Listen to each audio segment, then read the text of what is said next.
Just shy of 3 months ago, a champion was crowned in the home of NASCAR, and the season came to a close. Tonight, the 4-wide racing field revisits the championship location, now serving as a pillar this time around for the run to the top 10 in the 4-wide racing playoffs. Where tonight, we welcome you to round number 12 of the 4-wide racing ARCA Series season, from the virtual Charlotte Motor Speedway, as we bring you live coverage right here over on MaxSpeedTV. Hello everyone, my name is Kenneth Bueno. We'll have Francisco Bacquiao as our in-race reporter, not in the booth tonight. He'll be driving out on the racetrack, but my name is Kenneth Bueno. Up here in the booth, we'll bring you all the coverage from lap 1 all the way to the checkered flag. Tonight will prove as a very important moment in the 4-wide racing Cup Series season, because we're only a handful of races away until the season gets closed, and then we end up starting the playoffs over at Darlington on December 1st. It'll begin here from Charlotte, where we had already just come up from the road course race where Brian M. Smith took his 3rd race win of the campaign. And instead of taking the lefts and rights, we're going to be only taking the lefts here from the high banks of the Charlotte Oval. Let's take a better look at where we are, though, in the virtual world, and of course of this Charlotte Oval, as we take a look overhead at our MaxSpeedTV track map with images courtesy of Google Earth. This track has been around for a while. 1960 is when this place opened officially to the public, broke ground back in 1959, and ever since, it has been heralded as an iconic venue in NASCAR history, not too far away from the race shops over in North Carolina, and of course, where all the race teams are held, and pretty much where everything NASCAR related is at the NASCAR Hall of Fame, also not too far away. But this track, very challenging in its own right. It's a 1.5 mile, 2.4 kilometer quad oval configuration, of course, with 4 turns over in this circuit, 24 degrees in either of those turns in the banking, and of course 5 degrees over on the straightaways. But of course, we had a trip to the infield road course, the chicanes all over this Charlotte Motor Speedway. Today we simplified things down to just the 4 turns. This track, obviously known as the home place of the Coca-Cola 600, ran every May. Of course, also known as the home of NASCAR playoff races and just overall general NASCAR excitement-filled events. And especially, it's going to be a lot of fun here when we get to the Charlotte Motor Speedway. Of course, this was the track that gave us a 4-wide racing champion not too long ago. So it's been a little bit since we visited this Charlotte Motor Speedway, but it definitely has been a staple mark in this series. It won't be the championship event this time around, but it will be a decider in terms of which 10 drivers we're going to see in the point standings. So take a look at them right in front of your screen. This is exactly what our playoff grid looks like from first all the way to P20. P10 is going to be the cutoff mark for the drivers in the playoffs. And right there you see Craig Lounslager in the 13 machine. He currently holds that final spot, although he's in a tiebreaker with the 97 of Ken MacArthur. There are the 3 drivers up at the top of the pylon that have locked themselves in via victory lane. Brian Smith doing so 3 times. Same deal with Colin Forster, the rookie for Stock Motorsports. Adam Alshire also with 1 win to his own belt. And then, of course, everybody else behind them, Brandon Banks, AJ Green, Lance Hill, Michael Newbraw, Tyler Murray, and Tyler Warner. All of those drivers in so far via points. But, of course, that could change. It is a rather tight cutoff there, especially in the bubble from 11th to 13th, where you'll find one of the previous Championship 4 drivers in Kyle Benson. A lot of points on the line, a lot of things overall on the line here for the 4 Wide Racing Cup Series here from the Charlotte Motor Speedway. And from now, it'll be our time to take a look at your starting grid, see exactly where every driver and your favorite driver will be starting here tonight from the home of NASCAR. It'll be Francisco Bacalhau, 2 attempts, 2 poles so far with a 30.145. He will lead us to the green flag in his Red Bull Toyota Camry, followed by the 55 of Joe Sanchez, the points leader over in the ARCA Series. He's going to try and get a win of himself in the Cup Series and try to lock himself into the playoffs on both sides. League owner Tyler Murray with a solid qualifying effort in 3rd with a 30.211, and it'll be Kyle Benson to his outside, who tried to do well at the Roval, had some early struggles. He's going to be looking for some redemption here on the outside of row number 2. Tyler Warner, your former Daytona winner, sits in P5 with Nicholas Vizuzzi to his outside, rolling off in P6. Colin Forster, 3-time winner this season, looking back from P7. That's where he'll start. And rookie Lawson Peel joins the series once more. He'll start on the outside of row 4. Capping off the top 10, you'll find 2 Stock Motorsports pillars and AJ Green, and the 34 of Lance Hill. Adam Alshire, Craig Lounslager to double up in row number 6, followed by Cody Kinsey, Nicholas Gowan back in row number 7, and P14. Christopher Bishop will line up from the 15th starting position in his 42 Chevrolet, with Jason Hastings on his outside in P16. Austin Blue, Jacob Smith would double up the drivers back to P18. And looking at the drivers so far to the top 20, 2 notables here from the ARCA race last night. If you remember, Brian M. Smith, solid in that race, but unfortunately he was taken out in a crash near the end of the event. Jake Rull, the winner of that event, he joins us here for Cup action back in P20. All of these drivers, by the way, did not take any time. Brandon Banks, Eric Schaefer, behind him, Jovi Ray, Jesse Priest, CJ Munier, the 7 of Tony Kibbett, Curtis Kelly, Ken MacArthur, Michael Newbraw, Douglas Carlson, Scott Baker, and Pete Bruni, the full 32 car field, actually 33 if you count in Brandon Gillis as well. 33 cars. It is a very large field here tonight from the virtual Charlotte Motor Speedway. And with that, we take a look at our weather, the bottom right side of your screen. It is a temperature of 85 degrees over in the air. It is a rather cool fall evening, I guess you can call it, here in the Charlotte Motor Speedway. Track temperature not as high. We've got some partly cloudy coverage here over this racetrack. We've got winds almost to the west at about 12 to 13 miles per hour. Could make some sort of difference aerodynamically, but other than that, over the course of the night, we will see this track continue to cool on and continue to add more grip. So with the drivers doubled up, we will head to turns 3 and 4. This will be the kickoff of round 12 of the season, leaving us with just 3 races until actually 4 races rather, until the playoffs start over at the track Too Tough to Tame. We'll start here from Charlotte with Francisco and Joe Sanchez, the top 2, leading us to the green from Charlotte.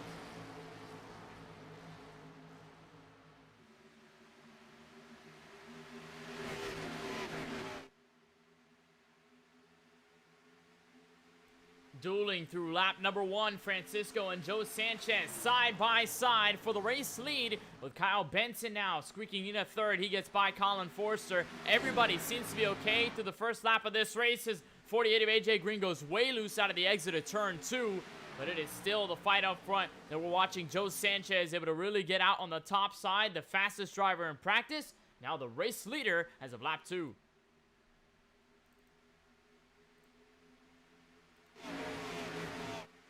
Behind then, of course, Kyle Benson, Francisco Bacchial in the battle of their own.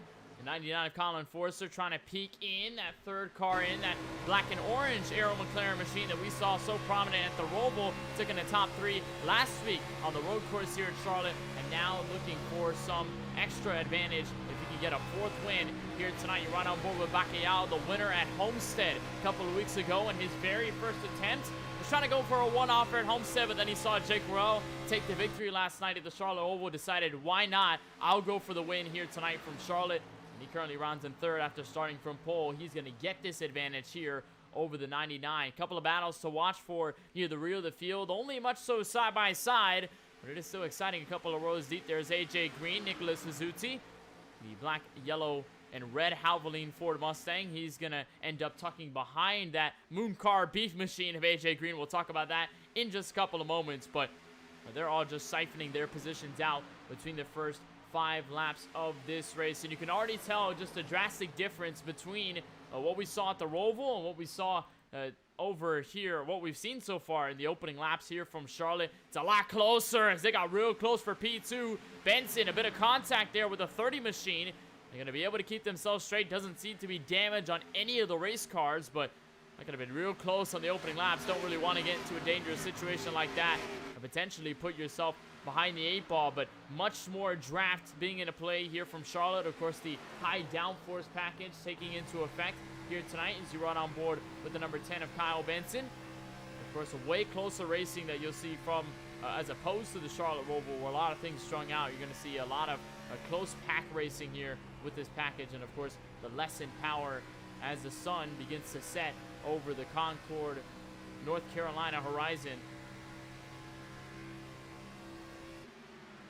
Top 3 have sort of run away from the field. Actually, top 4 have got a put up a gap to the 48 of AJ Green, who's trying to lead a group of his own. A lot of the side-by-side battles have just kind of simmered through. The only one you'll see is kind of right here. Lance Hill, 13 to Craig Lownslugger. They're still side-by-side, but should exactly see this end up simmering on its own right. We may see Lance Hill take the position. Indeed, he will. The driver of the 34 Ford Mustang for Stock Motorsports, still eagerly looking for his first win of the 4Wide Racing Cup campaign. This is a way longer race, or a bit of a longer race than the ARCA race last night. We had a full 134 laps to end over the ARCA Series race last night. We're adding 33 more laps to put it to a total of 167, just about halfway of what would be a 400-mile race here tonight from the virtual Charlotte Motor Speedway. And of course, adding the length will change things just a bit when you look at just how strategy is going to be played, and of course when cautions come out, and just how drivers are going to start to adjust in that sort of way. And of course, the drivers looking for pit strategy here at Charlotte, definitely not uncommon considering we've seen it before. And of course, in many of the races, much like the Coke 600, we see a lot of green flag stretches where strategy is important. So far, the strategy for Joe Sanchez is to really aggressively put himself at the front of the field. And so far, the Ford Mustang, the Housingveld machine, already opening up to about a 0.3 of a second gap over Bacchial in the 30 machine. As he comes across the line, he will lead lap number 10. Before we continue on, let's take a look at our race analytics. A bit of information of what we're expected to see here tonight from Charlotte. There's a bit of information, of course, about where we're at. The track length, 1.5 mile. Of course, we're on the oval configuration with elevation of almost about 700 feet. We've got a time of day of about 7 p.m. We've just crossed 7 p.m. in Sim Eastern, so the sun will continue to set. We'll most likely have full nighttime conditions by the time we end this race at lap 167, or maybe if we extend this race due to green-white checkered circumstances. This is going to be some of the most important info to get through, especially over the long run. 45 miles per hour, going to have to get from about 175 to that speed on pit road. And of course, no stages here tonight. We'll go green all the way to the end if we can. We've got full 7 tire sets, so that will be something we'll talk about as the evening progresses. And we've got a fuel window of 40 to 45 laps. That's going to be extremely crucial when you look at long green flag stretches and how far drivers can stretch. We'll most likely see drivers pitting at the earliest lap 40, pitting at the latest lap 45. We have seen some extensions, but mostly that's been the fuel window where you really want to strike if you're a driver up in the top part of this field. Right on board with the Colin Forsters, he tries to defend against his teammate, AJ Green.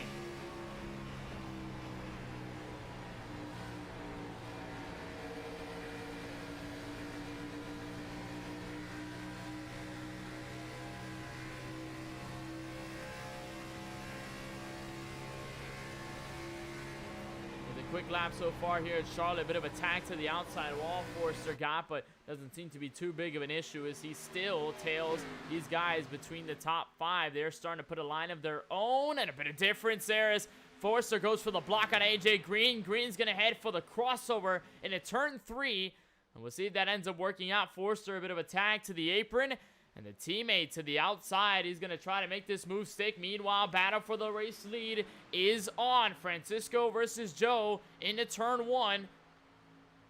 And so far, it looks like Bacalhau may have the advantage. He's got the inside line. Joe trying to hold on through the middle. And for now, Bacalhau is going to move into the race lead off turn 2. Bacalhau, of course, the one-off driver. Now two-off drivers, we'll call it here in the 4-Wide Racing Cup Series. Went over to start at Homestead at Miami Speedway, the home track, and dominated that race. Pretty much led all but a handful, almost, I believe, all but 4 in that event at Homestead. He was able to really dominate over the field.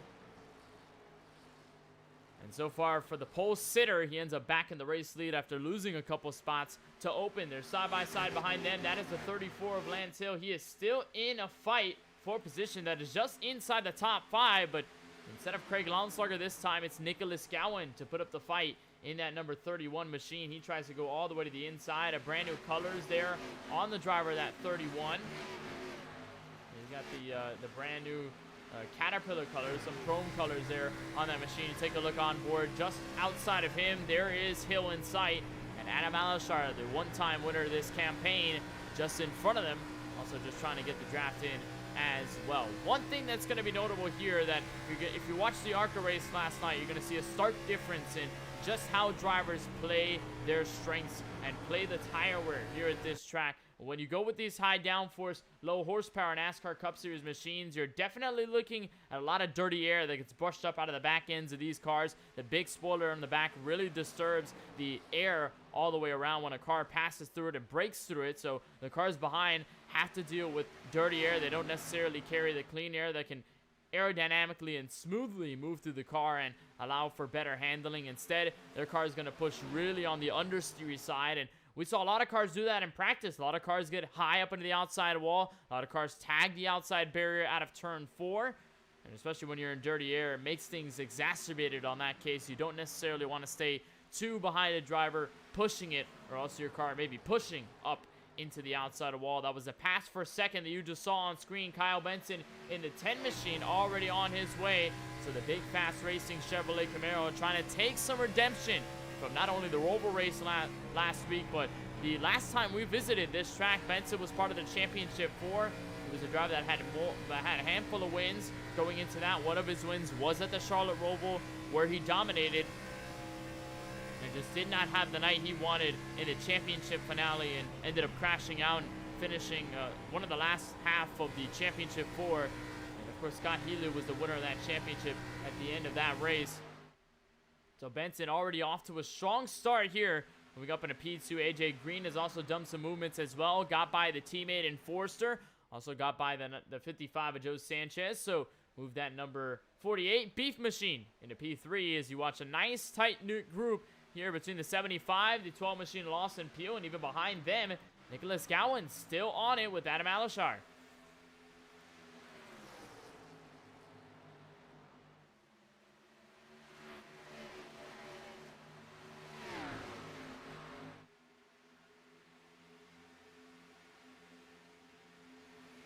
A single file out. Gowan is moved up to 8th in this run right now.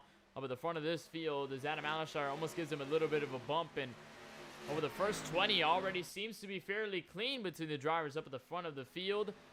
You expected the full 33 car melee. You probably would have expected a melee over at the front, or maybe in the rear like we saw in the ARCA race, where a lot of drivers got collected together, a lot of drivers got loose, and so far the first 21 seems to be a rather clean race. As run on board here with the 42 of Christopher Bishop. This is a driver, by the way, that's looking for a chance into the playoffs. He's minus 42 out of the cutoff, and that 42 machine has been rather consistent. He's been trying to put up consistent finishes since the drop of the green flag when we opened at Auto Club.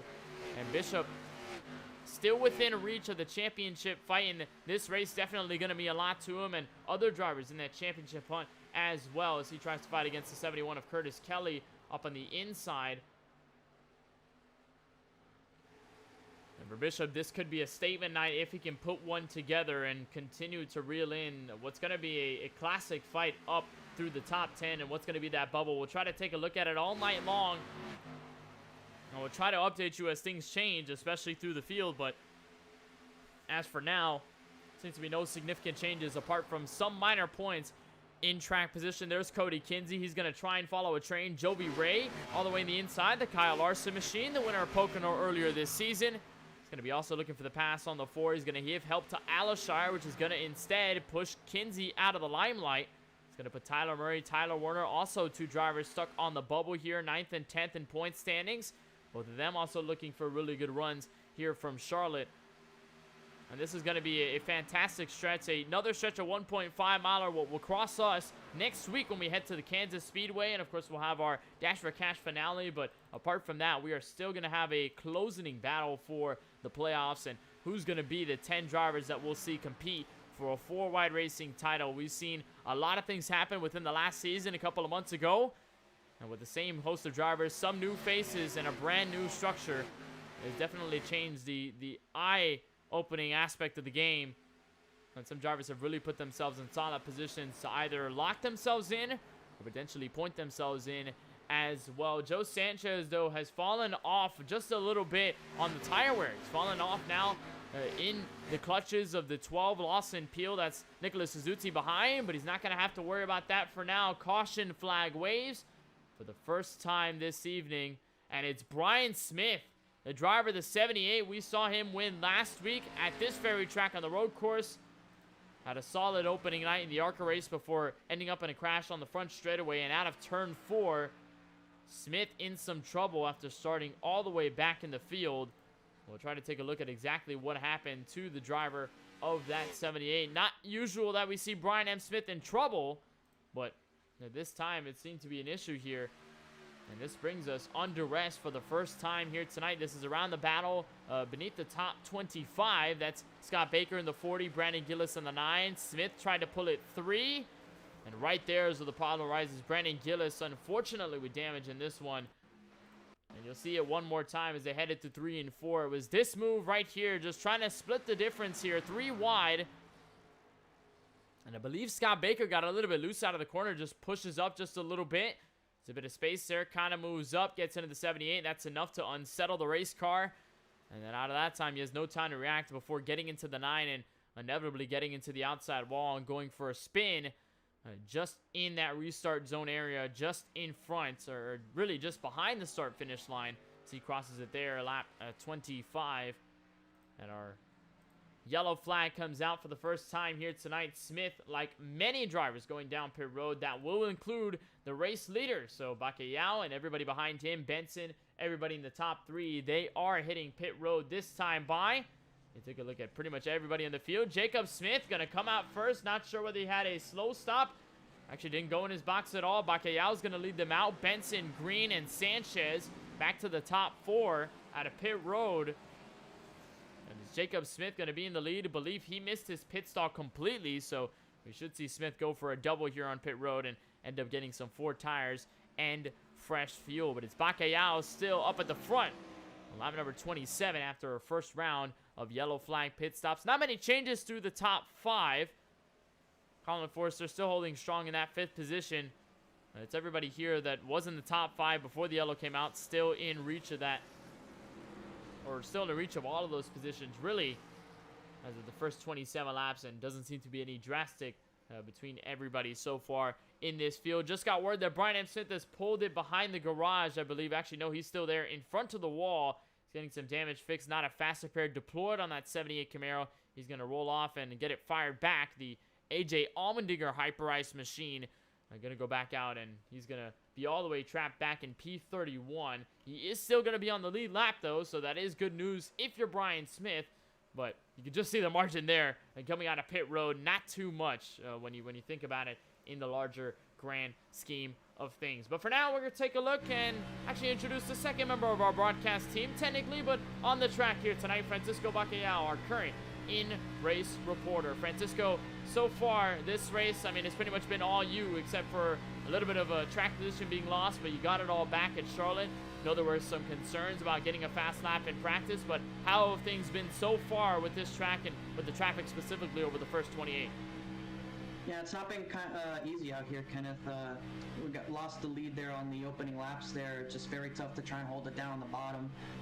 When you got cars side by side, the outside is definitely the preferred line. You can pinch the guy down. Joe was able to get the lead away, but I noticed he was kind of using a bit of his stuff, wasn't really staying on that blue line on the apron here, and was kind of drifting up, and I knew that his tires were kind of getting used up doing that, and eventually I was able to get back by him, and so did a couple other guys there before we were able to get that to this caution break here and able to come in and put on tires. I was hoping that would have gone longer.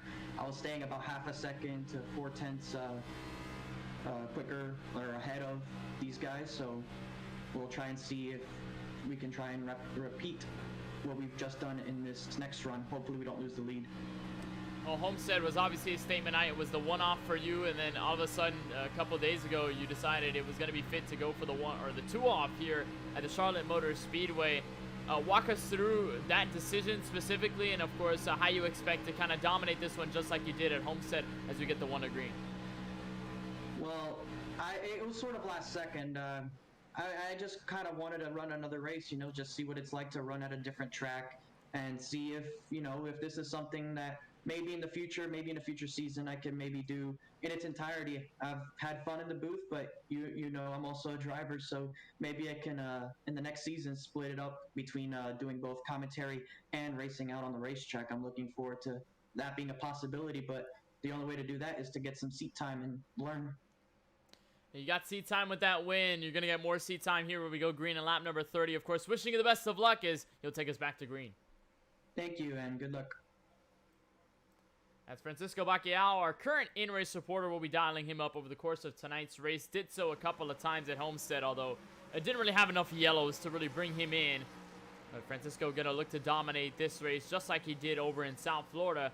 And he'll line up on the inside of row number 1. It'll be Kyle Benson for Big Fast Racing. Over on his outside, AJ Green and Joe Sanchez to line up row 2. It'll be Colin Forrester and Lawson Peel just behind them. Nice pickup for Lawson Peel so far, as he'll try to push Sanchez and Benson all the way to the front.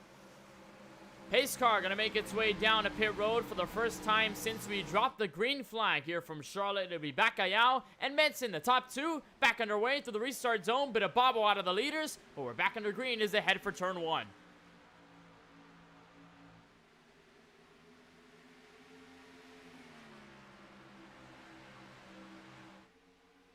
Quick run out of the gates for the 30 machine. He'll lead the 10 as they're side-by-side between them. 48 and the 55, both side-by-side about 2 rows deep. That's a big push from Colin Forster and the 99. They're about 3 wide, though, behind them. That was Lance Hill, I believe, in the middle of all that mess. Adam Alishire up at the top of your screen. Joey Ray also in this mix as well.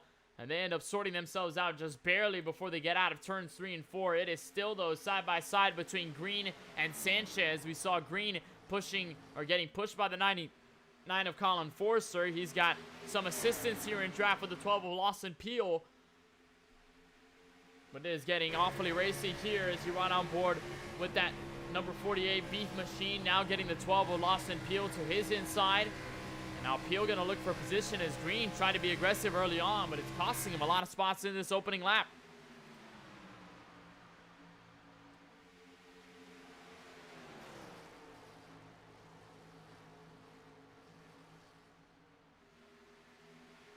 Single file through most of the field. You can see almost 2-3 wide just behind them. That was Curtis Kelly in that Gatorade machine, but so far it seems to be all clean. Not before Benson, though, makes a move down low. He's going to try to tuck in that Chevrolet Camaro nose, but it's not going to be possible out of turn 4. And for now, top 3 are trying to cling themselves to the race leader. But they have yet to find that opening on the inside or the outside. Remember, here at Charlotte, there are multiple grooves available. You can make room work on the middle lane, possibly on the high side. We saw it very effective in the ARCA race last night, especially when the tires started to wear. But as for the leaders, they have been reluctant to stick themselves down low. Sanchez now the only one to really pick up high just a little bit on that middle lane. We're going to cut back down to that blue and white paint. And for now, they continue to run up front, all single file, at least looking for some sort of leeway to make some passes or maybe do something for the rest of this race as he run on board here with Kyle Benson in the tan, getting some nice draft off of turn 2. Saw Francisco snake all the way to the inside. Could this be a pass for the race lead? He's going to stick back into turn 3 and 4. Not going to have the move just yet.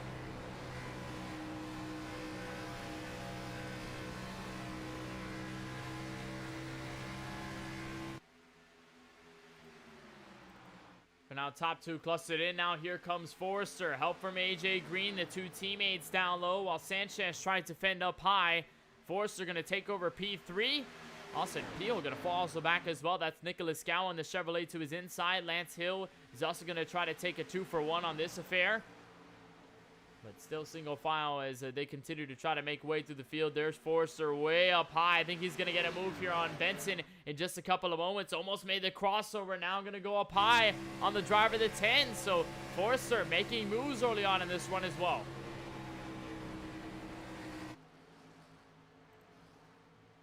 Forrester to the middle. Forrester on a turn 2 with a head out front for P2. He's not going to have it yet. Bit of a side draft back from Benson. That's only going to continue to lose them time to the leaders. But Forrester, he's just trying to be aggressive early on. And if you talk about aggression, Kyle Benson was the driver to mention that word in the ARCA race last night. The driver who finished within the top 3 was able to push himself into the podium spot on the last couple laps on that green-white checkered attempt. Thought he could have had the race win in lock, but instead, obviously got that top 3 finishing position and was really able to rocket himself through the field. And he said that was the key in the ARCA race to get himself that P3 or the P2 finish in the top 3. He said it was all about being aggressive on the early runs, trying to make sure I can make these passes, being sure that I can really push the envelope on these guys and really be able to put yourself to the front of the field. That's exactly what Benson is trying to do, although he's losing some ground right now. Sanchez and Green going to try to give themselves support up at the top side. Meanwhile, Colin Forrester starting to put the pressure on the race leader. Not going to have a move out of turn 2, but we saw Forrester make a couple of positions in a handful of laps, and he's now right on that Red Bull Toyota Camry.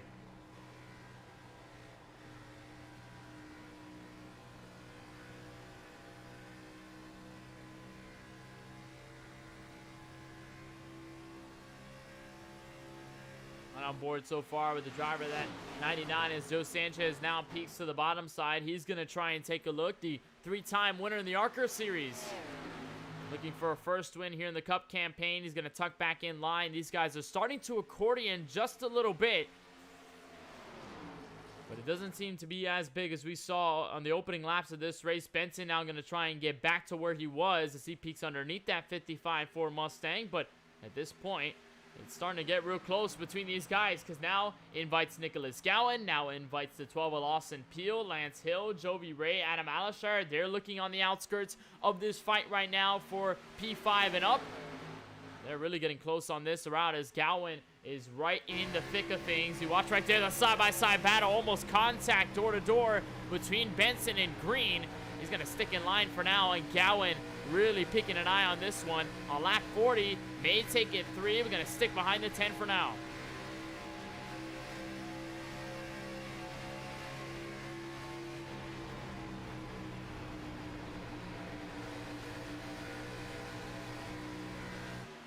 They move still side by side. Leaders have kind of grown themselves away. It's about a 0.3 of a second, almost 0.4 of a second gap between where Colin Forrester lies and, of course, where your race leader Bakayao is on track right now, just coming out of 3 and 4. Sanchez has been the next driver to follow suit as well. It's pretty much just a battlefield behind them for position as the caution waves once more.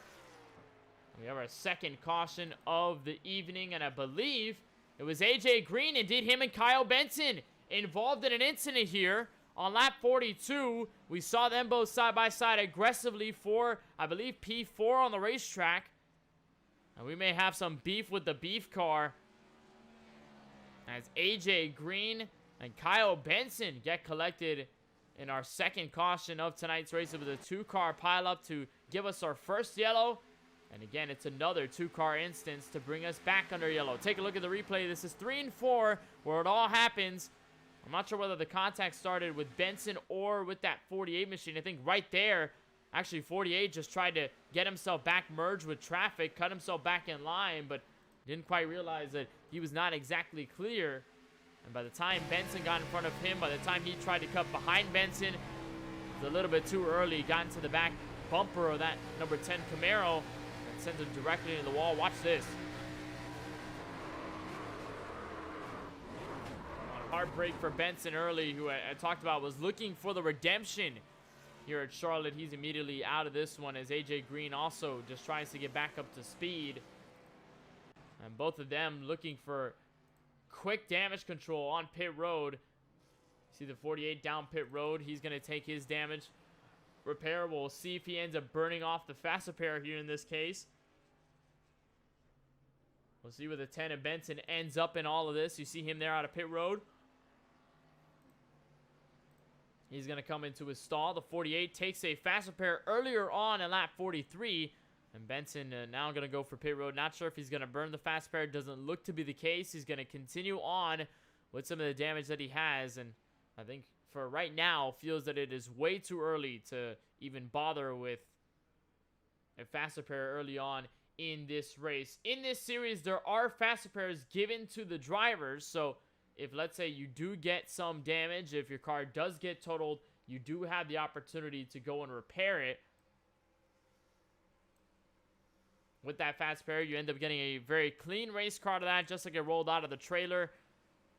But after that, whatever damage you get is pretty much going to have to be diagnosed on pit road. You're going to have to spend a lot of that time on pit road to get that damage fixed. And for Benson, I think he thinks the risk is definitely not worth taking in the first 43. You're going to look to maybe take it on later in tonight's race. Also to note, Francisco Bacalhau, your former race leader at the time, him and a couple others did hit pit road that last time by.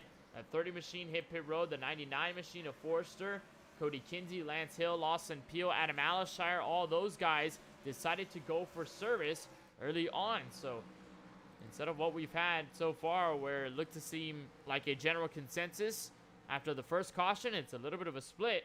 In this second one, it's Joe Sanchez, Gowan, Tyler Murray, Jake Rell. A lot of other guys are going to stay out on the racetrack and are going to give themselves another chance at a pit stop potentially later in this race. Jake Rell now sitting in P4, and a driver that we know very well after winning in last night's ARCA race here from the Charlotte Motor Speedway. Had a lot of long run pace, was able to really dominate most of that event, and always on the green white checkers, always on the restarts. He was able to really shoot himself ahead of the field and keep his defense on check. It's good to see Jake Rell back in contention here from the Charlotte Motor Speedway, and we'll see if he can try to go 2 in a row, take a weak sweep. We have really not yet seen that happen here in this series. We haven't really seen anybody take a win in the ARCA series and then take a win in the Cup series the race after, or the day after rather. So we'll see if the 19 of Jake Rell can try and pull the sweep off, and in that Toyota Camry, whether he can end up in victory lane twice in 1 week. We should get the 1 to green signal this time by from the iRacing official pace car, which does mean we'll bring them back double file. We'll take them back to a green flag restart, which should take place at lap 45, or 46 now, 167. It's Joe Sanchez up at the front of the field this time with the leader going down pit road. It'll be Nicholas Gowan to his outside. Tyler Murray and Jake Roel will line up the drivers in your second row. Brandon Banks, driver that is eager in the point standings for the playoffs. He sits P5 with Jason Hastings to his outside in P6. First time we see Hastings in the top 10 all night long. And it's Jacob Smith, CJ Munier, Ken MacArthur, Scott Baker back in P number 10. Bacalhau was the first driver on fresh rubber back behind them on the inside of row 6. Him and Colin Forster and all the guys behind are going to try and take real advantage here with about a 16 or so lap difference in tire wear between your leaders who had stayed out and the buffer that they have versus all the guys on the fresh tire brigade looking to take all the positions away. So we'll wrap up our second caution. Joe Sanchez still going to lead some more laps in this race in that Housing Belt Sim Lab number 55 Ford Mustang. Him and Gowan going to be on the control. And Sanchez will go whenever he is on the discretion to do so, as the pace car will come down a pit road for the second time here tonight. And it'll be a restart here on lap 46 of 167. Still a very long way to go. Leaders get loose as they're trying to go up through the gears, but it's Sanchez back under green from Charlotte.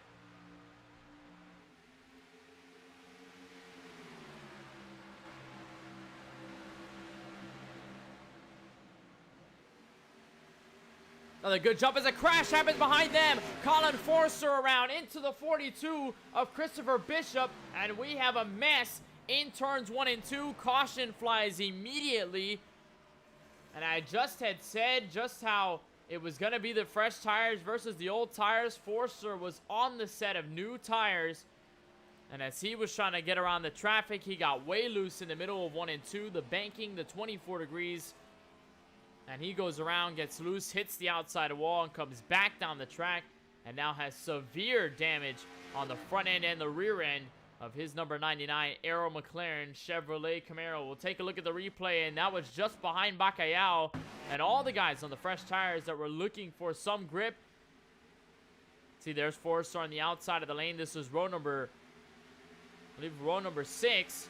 Just behind Scott Baker. Again, these drivers are trying to find some grip. They're trying to get around other guys in the old tires, and right there in a bobble up with Scott Baker just really checking up. It looks to be the 12 of Lawson Peel that got into him. See right there, 99 checks up. Peel goes 3, gets into the 99. Almost a full save, tags the outside wall, but right here is where it becomes fatal for him and directly goes into the 78 of Brian M. Smith.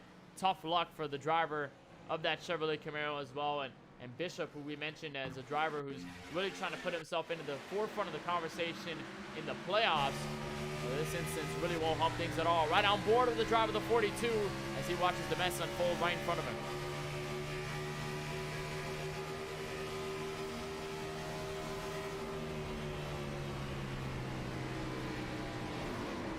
Absolutely nowhere to go for that breast cancer machine, or breast cancer awareness machine, as he ended up down in the apron making that contact, and all of a sudden their races could be in jeopardy as Bishop is going to hit pit road. Forster is going to do the same. We'll see if Forster ends up with the faster pair as he comes down into his stall in the 99 machine. Yes, indeed, he is going to take the fast pair this time by, so Forster going to burn it off early. He's going to get out of pit road. That's Cody Kinsey, Scott Baker behind. Kyle Benson taking some damage control as well.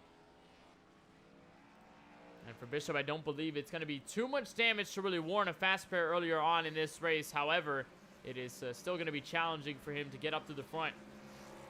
Considering now with that stop, he's going to lose a myriad of track position, and it's going to take him a while to catch back up.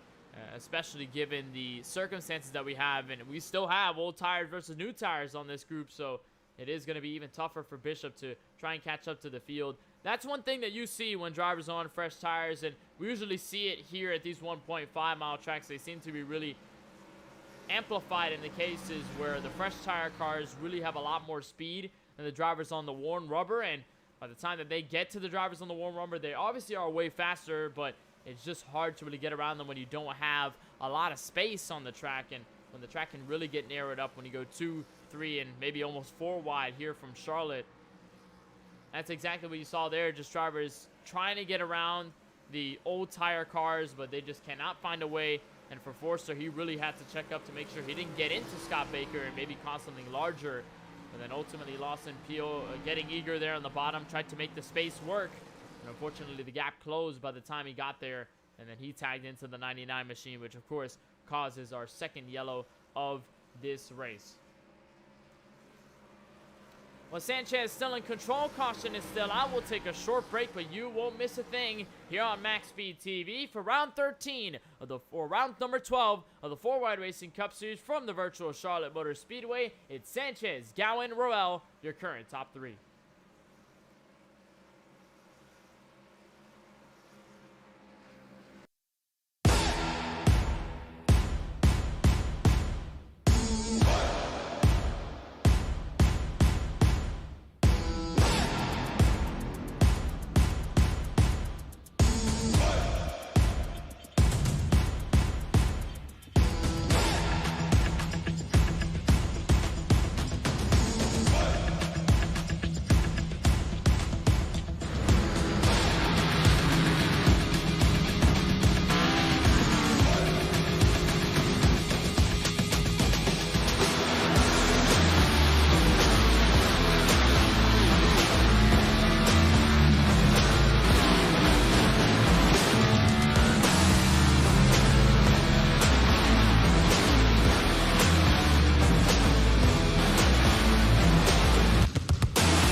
back live for the virtual Charlotte Motor Speedway for round 12 of the 4-Wide Racing Cup Series, just on the cusp of a restart here on lap number 51 of 167. It's Joe Sanchez, Nicholas Gowan, your first row back to the green flag.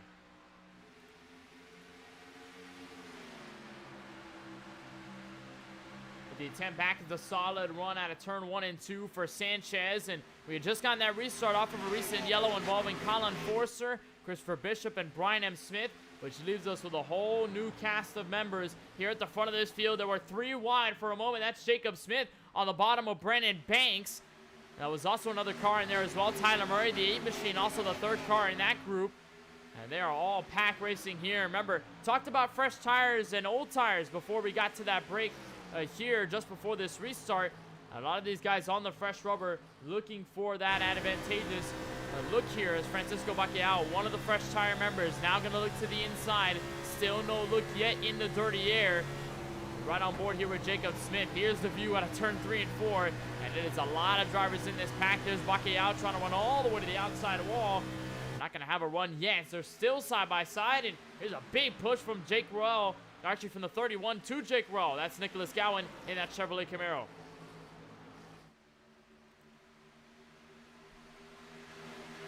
Everybody swiveling for positions. Tyler Murray able to get the best there. Smith goes way loose into turn 2. That's Lance Hill on the bottom. And Francisco Alashire. That's Tyler Warner. All 4 of them trying to make a charge up to the front. Remember, they do have the freshest tires here in the field off that last yellow. So it's all about their mission to try and catch up. The 34 way wobbly into the quad oval.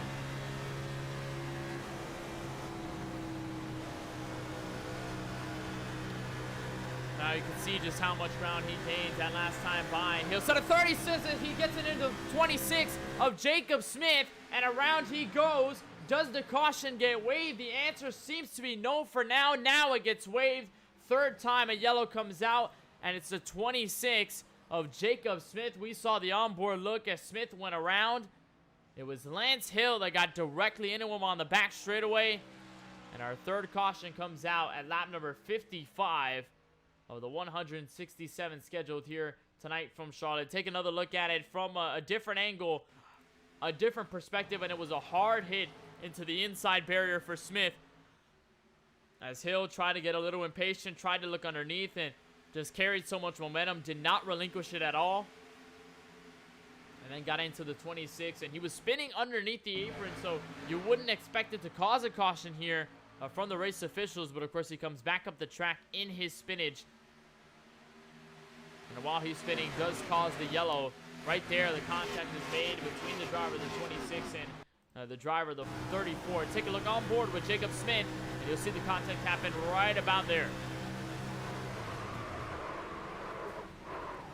Absolutely nothing Jacob Smith can do as he tried to hold the brake. Luckily, no one else gets into him, so the caution is for a single car accident.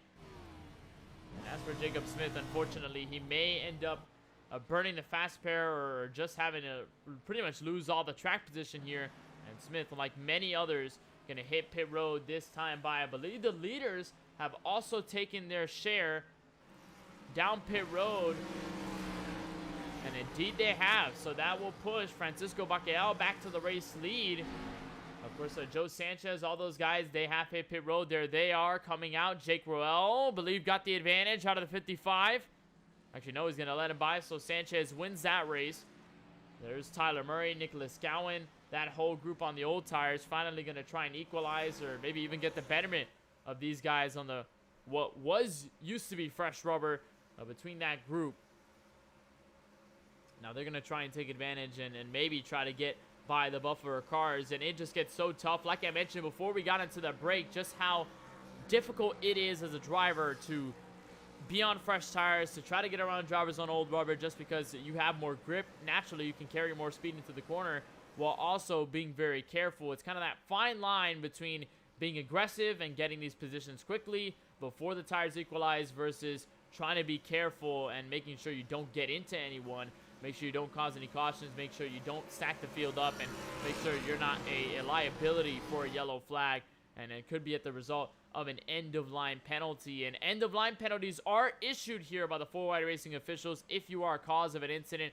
I believe they may end up handing one over to the 34 of Lance Hill, who's got some severe nose damage there. You can see the scratches there on the front of that FR8 Auctions car.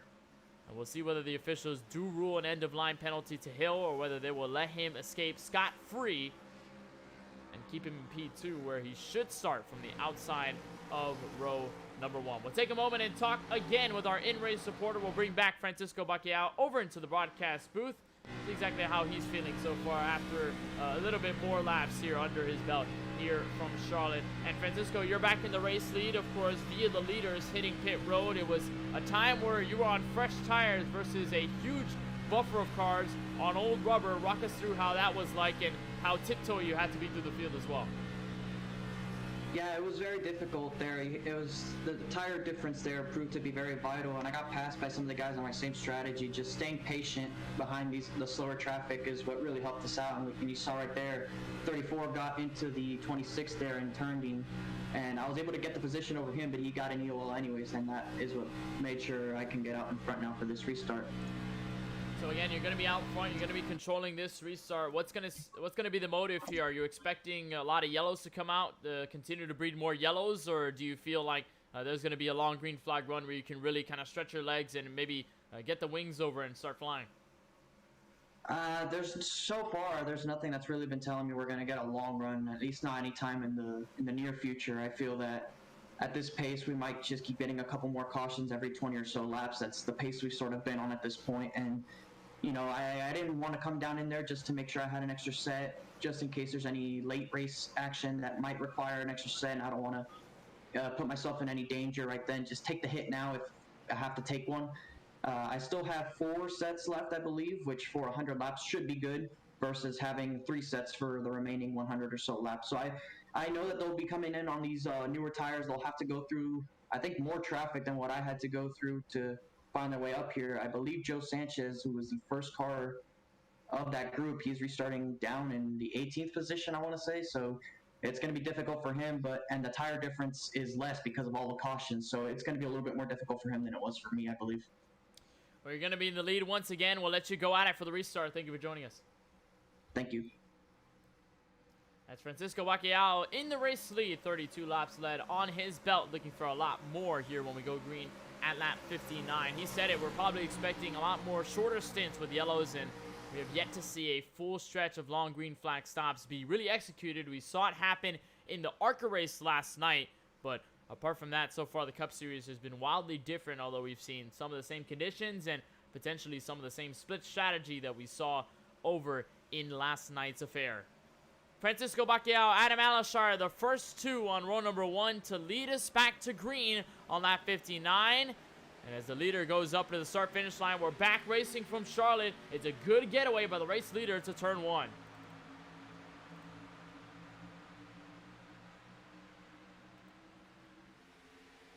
Over to turn 1 and 2. There's a battle already for P2. Tyler Warner, with help from Lawson Peel, going to make the inside line work. It's a big stretch behind them. Colin Forrester trying to get around Jesse Prees. They were almost about 3 wide for a moment.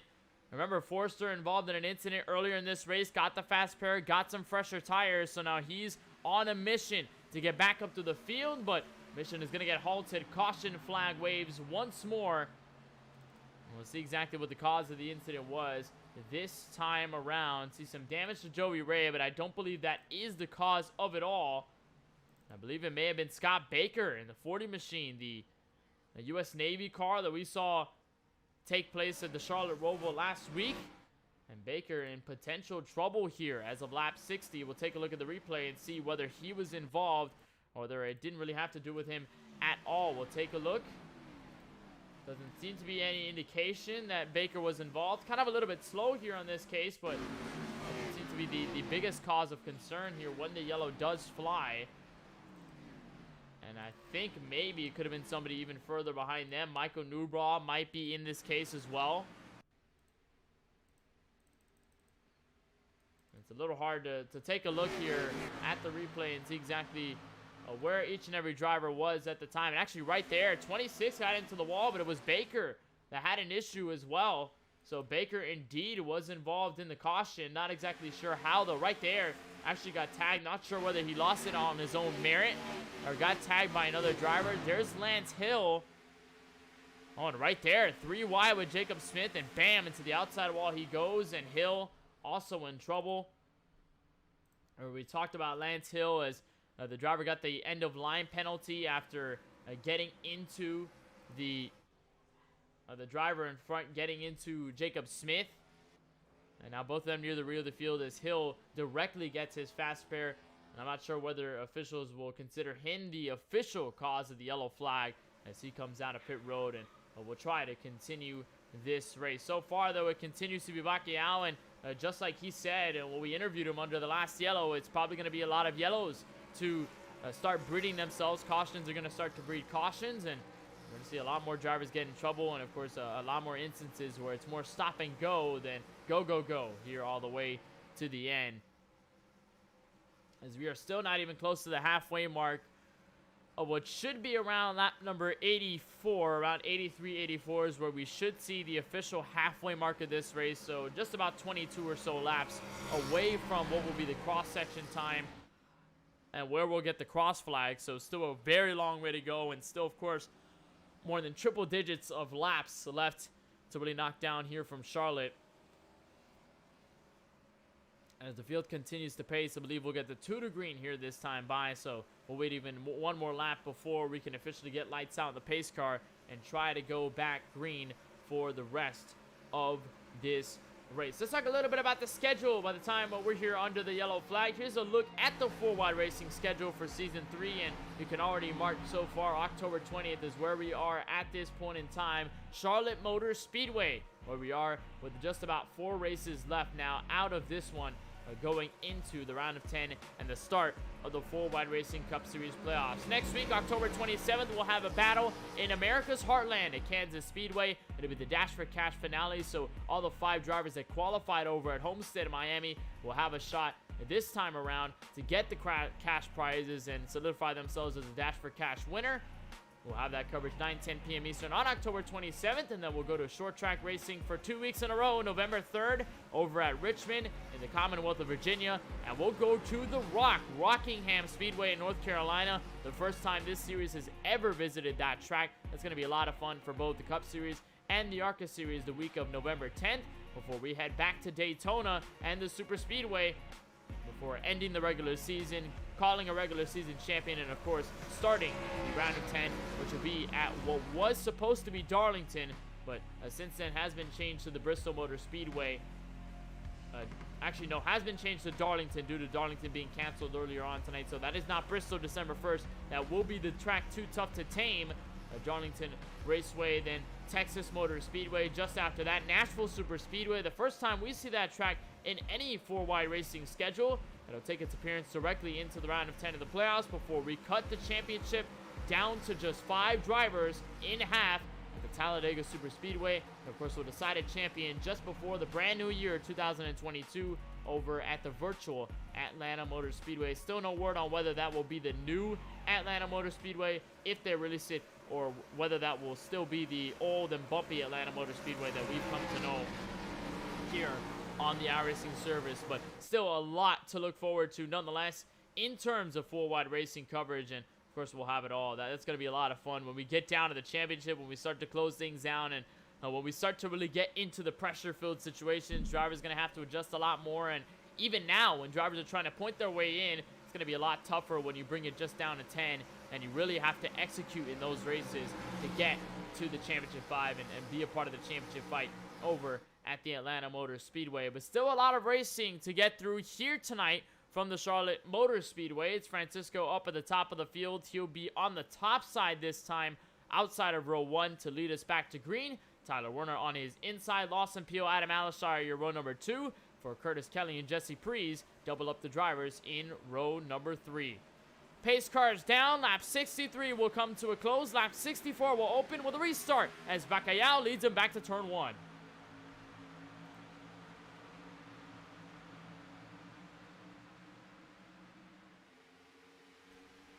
And just like we've seen on previous restarts, leader really able to control the rest of the field. No hiccups out of Bacquiao this time as Lawson Peel moves over to second. Nice shot for him on that outside lane to really get a good jump. Warner's going to move back to third. It's Adam Alashar and Jesse Prees back to the top 5. There's Alashar underneath the driver that 33. This is for P3. And that Brave Digger Ford Mustang looking for more. Lap number 65 as he still gets to the inside of Warner. Gonna get a position. Warner way up the racetrack. Not sure whether he'll hit the outside wall. He's gonna get loose and directly into the 71 of Curtis Kelly. Is he able to be it straight? I believe he is. He is able to keep that car collected. So no caution. Nobody else involved. But for Warner, he slid up way up the racetrack. Got into the outside wall. You see the heavy pancake damage on the side of his Chevrolet Camaro. And for now, he will keep it straight. But with all track position pretty much disintegrated out of the driver that 33, there's Christopher Bishop to try and give a pass away. But that really broke up everybody from third on back. It's a huge distance between where you find Adam Alashar and, of course, where you find the next car in tow, the 99 of Colin Forster. Right on board here with the 5 of Joby Ray coming to 3 and 4. Currently sits in P5, and you can see just how far the gap is and how much he really has to pick up.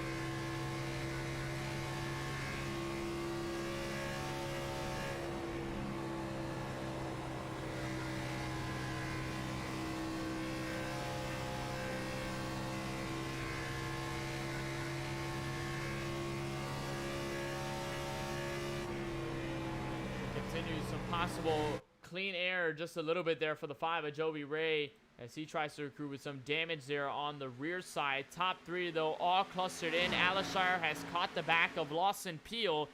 He's going to try and maybe make a move on his hands worthy as Bacquiao continues to run up front right on board there just behind. And you can see just how close everybody keep themselves together in the opening laps of a restart. That's a product of really the new updates aerodynamic wise for the NASCAR Cup Series cars to make them a little more realistic in the draft on the opening laps, where it's a little harder to get away from drivers just because the draft is so strong, just because these cars with the downforce are really able to keep the packs clustered in together. But right now Bacquiao is really not able to run away. You see an accordion effect happen between the field because now they're going to bring in Forster, and they could end up bringing Joby Ray. Just a matter of the racing so far as that 30 machine aims to pull away. Now here comes Alashar. Inside look to Lawson Peel. Peel's going to shut the door merely in the middle of 3 and 4. So Alashar going to have to try it one more time and maybe open the look here for Forster. He's going to give his Stock Motorsports teammate a shove so far on the inside. And here he comes for P2 underneath Lawson Peel.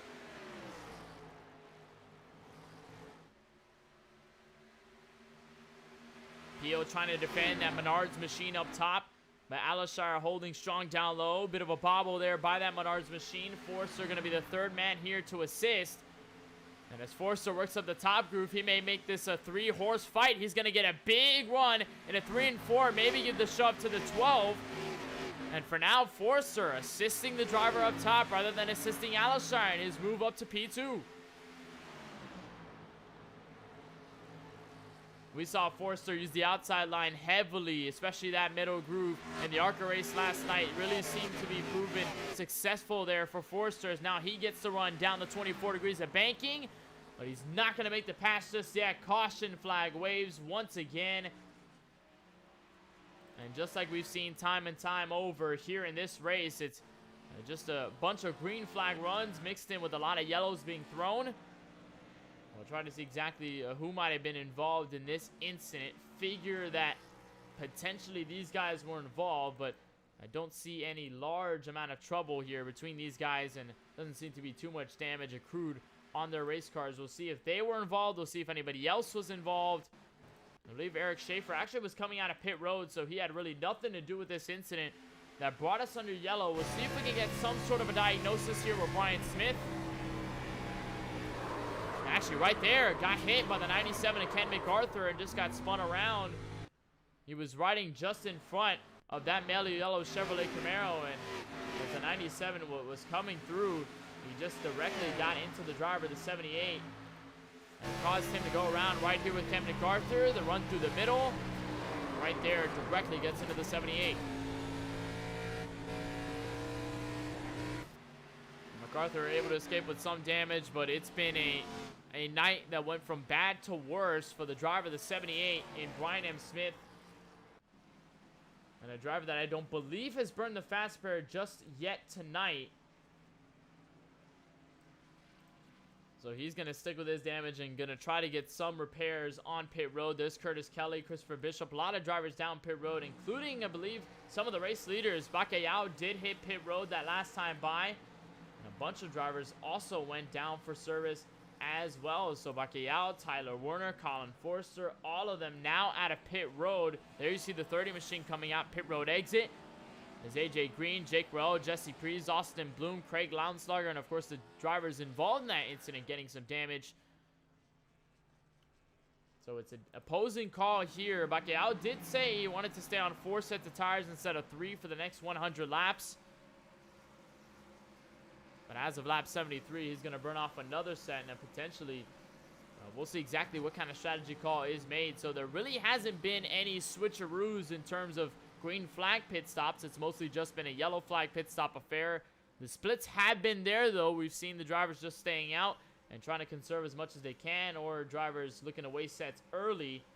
And for now, it's been a really large mix of different calls here. Lawson Peel, 30 laps right now on his tires. 17 laps for both Joe Sanchez and Tyler Murray. Kyle Benson so far, 24 laps on his stint. It's 12 laps on his stint so far for the 34 of Lance Hill. And behind him, 17 laps for Nicholas Gowan. 18 for Munier. Just behind him, CJ Munier, Brandon Gillis, 31 laps. Jacob Smith coming to 12 laps right now. And then you pretty much have to look all the way down to the driver behind Jason Hastings back in P13 for Bacalhau. It's the first driver on the freshest rubber in the field. So we'll see how much of a difference that makes in terms of drivers cutting through the field and at least making these passes early. It has already proven to be difficult so far. And it's been the cause of already one yellow here tonight, so could open the opportunity for more chaos to happen with drivers on fresh tires, really just trying to gain all this track position. And it's a really large buffer, full 12 cars before he can actually get to the front of the field. And the driver of the 12 in Lawson Peel. I believe this is the first time we see Lawson Peel even lead any laps here in the 4 Wide Racing Cup Series, so I think a good milestone here. If for the driver of that 12, the first time we see him in a long time. Actually, the first time we saw him in general was at Talladega. We saw him at the Charlotte Roval, and then, of course, tonight he continues to make starts, and hopefully he can really make a statement. One of the newer drivers in the field, along with a handful that have joined the 4 Wide Racing fray in the Cup Series, and for Peel to lead this race, we'll see if he can hold on, especially given the fact that he is on some of the oldest tires in the field. Well, as we get closer to the halfway mark of tonight's race, we'll give you a look at our race summary, see exactly how far we've come and how much we need left to go here from the virtual Charlotte Motor Speedway. When we cross the line, we will have a solid 93 laps left to go as we take down lap 73, head for lap 74. Here we've got a total of 6 cautions over in the first half of this race. So a total of 23 caution laps, and we've had a total of 4 lead changes. A lot of them happening under yellow. We have had some fantastic runs up at the front under green flag circumstances, and we'll see if that changes here between Peel and Sanchez, or really anybody else in the back of the field on some of the freshest rubber. We have seen tire sets become a big problem here for drivers, especially given the amount of sets that they want to have near the end of this race. A couple of drivers have only pit twice, so that leaves them with either, I believe, 4 sets left, and then some have already burned it up to 3, maybe some to 2, and of course, some drivers on the last set going for the end of this race. Of course, there are some drivers that don't necessarily want to burn the tire set so early, considering if they end up in a long green flag run, this could be a tire game all the way to the end. But we'll just have to see how things fare out, as Lawson Peel will lead this to the green flag on lap 76. Joe Sanchez will be to his outside in row number 1. Tyler Murray, Kyle Benson, Lance Hill, your current top 5. And mind you, 2 of those drivers in the top 5 were involved in incidents and got their fast repairs, and now all of a sudden they're back in the mix. 12:55, your front row back to the green flag from Charlotte.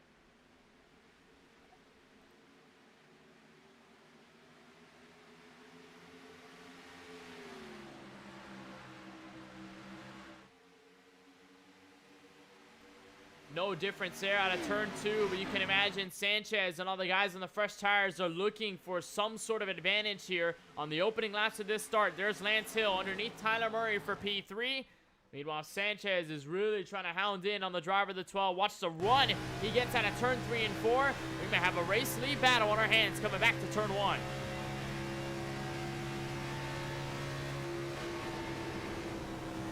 Sanchez is going to stay a little conservative, going to push forward to the middle. Hill not wasting any time, though, to gain positions as they're almost 3 wide.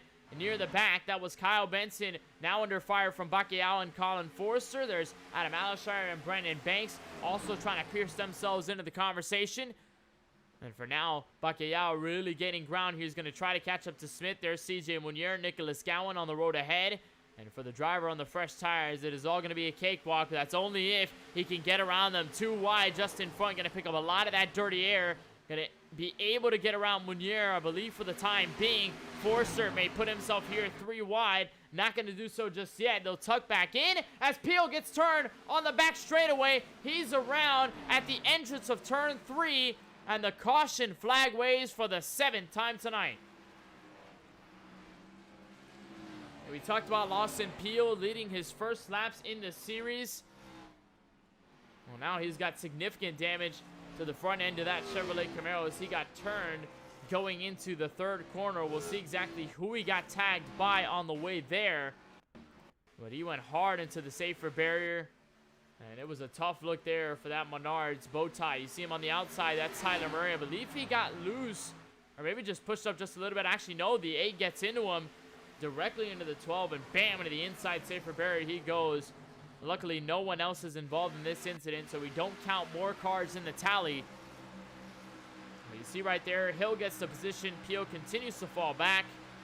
Murray ends up on his inside, kind of pushes up to side draft, and then bam, right into the 12 he goes, and there's no option other than for Peel to pretty much become a passenger as everybody scrambled to get around. And luckily, everybody else gets away without any damage or really causing anything more as Peel got that hit from the 8 of Tyler Murray. Take another look at it from the rear end of Peel, getting passed all over. The last thing he wanted to see was his car onto the inside wall.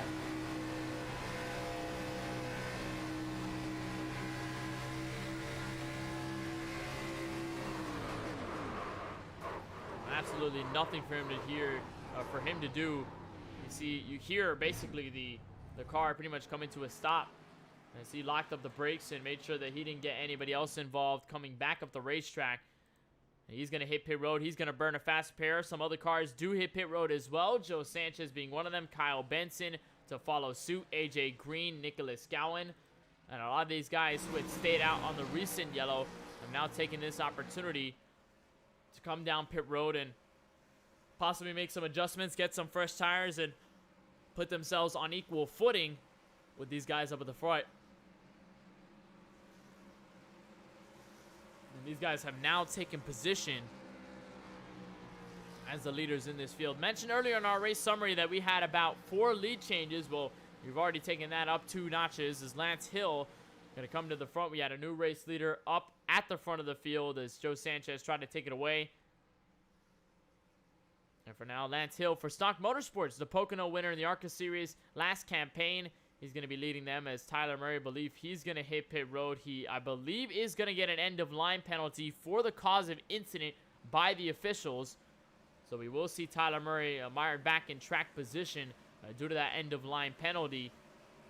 He's going to join just a handful of drivers that have already collected those penalties on end. Jacob Smith, one of them. Actually, Jacob Smith on the back end of one of them with Lance Hill. These two actually got collected in an incident which involved in Hill getting an EOL.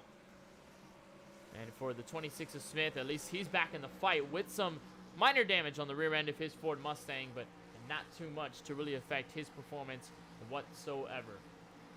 Well, drivers, under the yellow flag for the 7th caution here tonight, it was Lawson Peel involved as we cross to the halfway mark of tonight's 167-lapper from the virtual Charlotte Motor Speedway. You're watching round number 12 of the 4-Wide Racing Cup Series from the home of NASCAR and the virtual Charlotte Motor Speedway right here on MaxSpeedTV.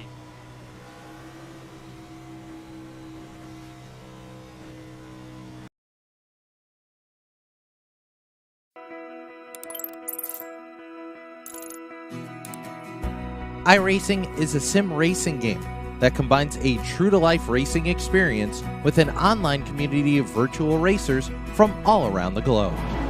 iRacing offers a multitude of officially licensed cars and tracks, laser scanned with millimeter accuracy. Their car models and mechanical systems are based on real-world physics, engineered in cooperation with manufacturers and race teams. Their skill license system ranges from rookie to pro, ensuring members are always pitted against those with similar skill sets. Members are able to sign up for a weekly race series, compete in time trials, host a private race with friends, and participate in racing leagues created and run by the community. With over 170,000 members, iRacing works in partnership with renowned motorsports organizations like NASCAR to deliver virtual races based on the real-life NASCAR Cup Series, as well as many other series on the NASCAR ladder. iRacing also features team racing, providing a variety of options for members to create and manage their own teams. Race with friends or real-world teammates in full-length endurance events like the 24 Hours of Daytona, Spa 24, or the Bathurst 12-Hour. Additional partners include IMSA, World of Outlaws, Supercars, and IndyCar, allowing members to race in their very own Indianapolis 500, Bathurst 1000, Chili Bowl, and many more iconic events. This is iRacing, delivering the most authentic racing experience short of getting into a real race car. Sign up today at iRacing.com.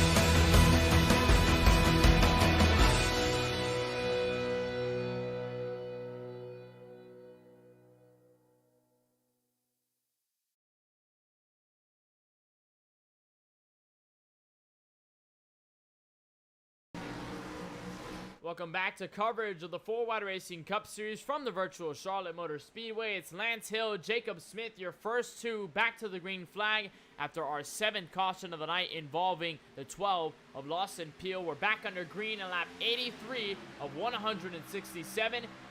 There's been one full of yellows, seen some chaos, seen some solid green flag runs, but so far we have yet to really put ourselves in a position to either call it a full green flag race or a full yellow flag race as the field scrambles to turn 3. It's a big fight for second on back. Here's a move from Colin Forster. All these guys on the fresh rubber. Forster to the outside of his teammate. Forster with a huge one back to turn 1. Bakayao to follow. A couple other drivers on fresh tires to watch as well. The 4 of Adam Alishard. Here's Jake Rowell, Jovi Ray, Craig Lounslugger. All of them on fresh rubber from the last pit stop around. And they are using it to their advantage as they head back to turn 3.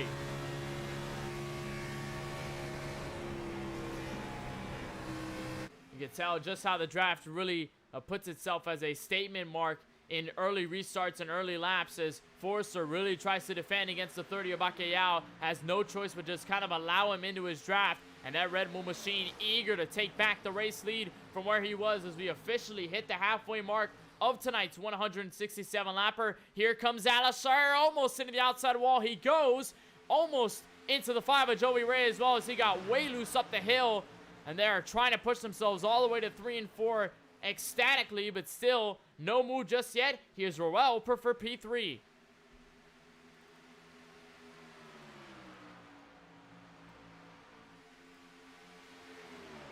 Now there's Bakayao right on the rear bumper. The top 2 are broken away by just a handful of tenths a second. They're still side by side. Now 3. That's Adam Alishar in the middle. Lance Hill up at the top. Jovi Ray on the inside. And for now, Ray's going to keep himself down low. There are still 3. Alishar going to get the best. He's going to clear both of them in a turn 3 and 4. And for now, it's all about what Alishar can do. And maybe try to catch up to Rel, who in turn is going to try to catch back up to the 30 of Bakayao and the 99 of Colin Forster. Right on board with Jake Rel as he comes back to turn 1 and 2.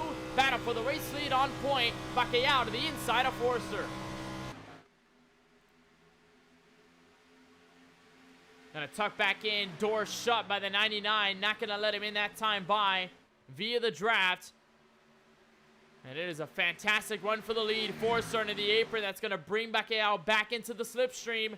He's gonna try and get a run here into turn 1, but still no move just yet. Peeking the nose in. And now here he's got the inside once more.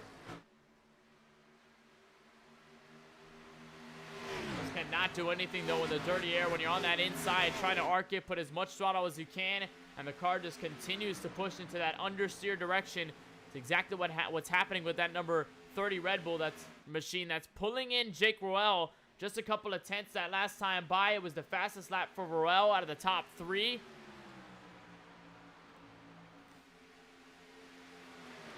See if he can try to make a move here as Bacalhau again goes for the inside lane. You can watch just how strong that middle lane works. Almost contact between the two. Forster still able to clear back to turn 3, and they continue to bring in Roel and now Alashire.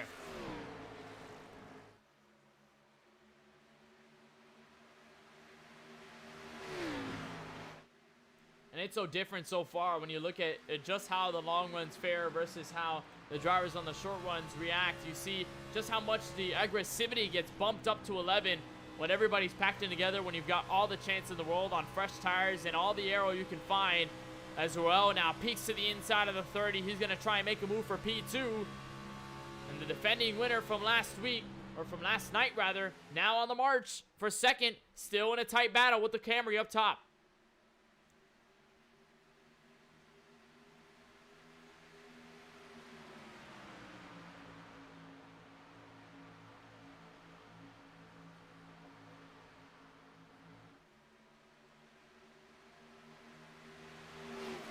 Pushing way up out of turn 4 into the outside wall they go. Alashire Bacalhau hard into the inside wall, and with that surely is going to cause a caution. Indeed it does. Adam Alashire hard into the wall. Brandon Gillis barely getting by, and multiple cars involved. They're still spinning at the aftermath. That's CJ Monier. That's Christopher Bishop. That's the 75 of Azudi involved as well.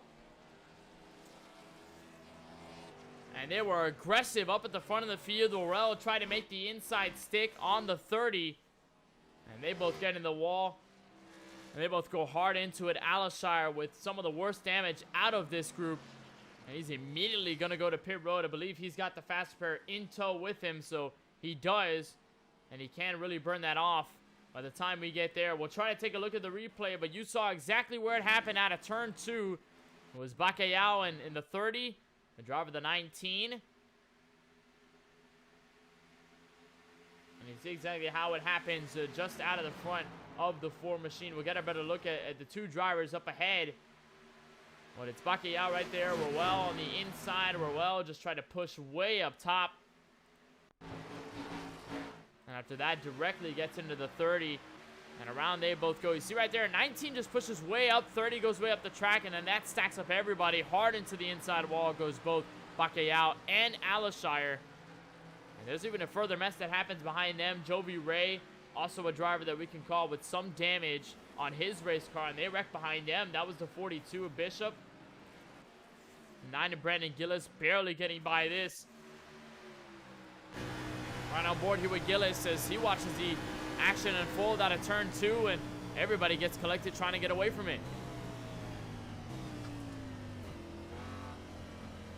And just a bare tap to the inside wall. The 9 of Brandon Gillis gets. We can confirm that it is AJ Green also collected in that crash. CJ Monier also got caught up in it.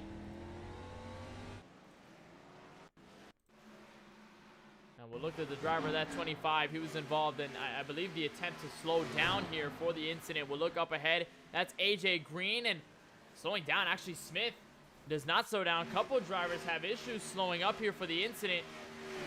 2 Smiths there, Jacob and Brian, they were checking up. 48 was actually checking up as well. And then they get into each other. Munier right there, hard.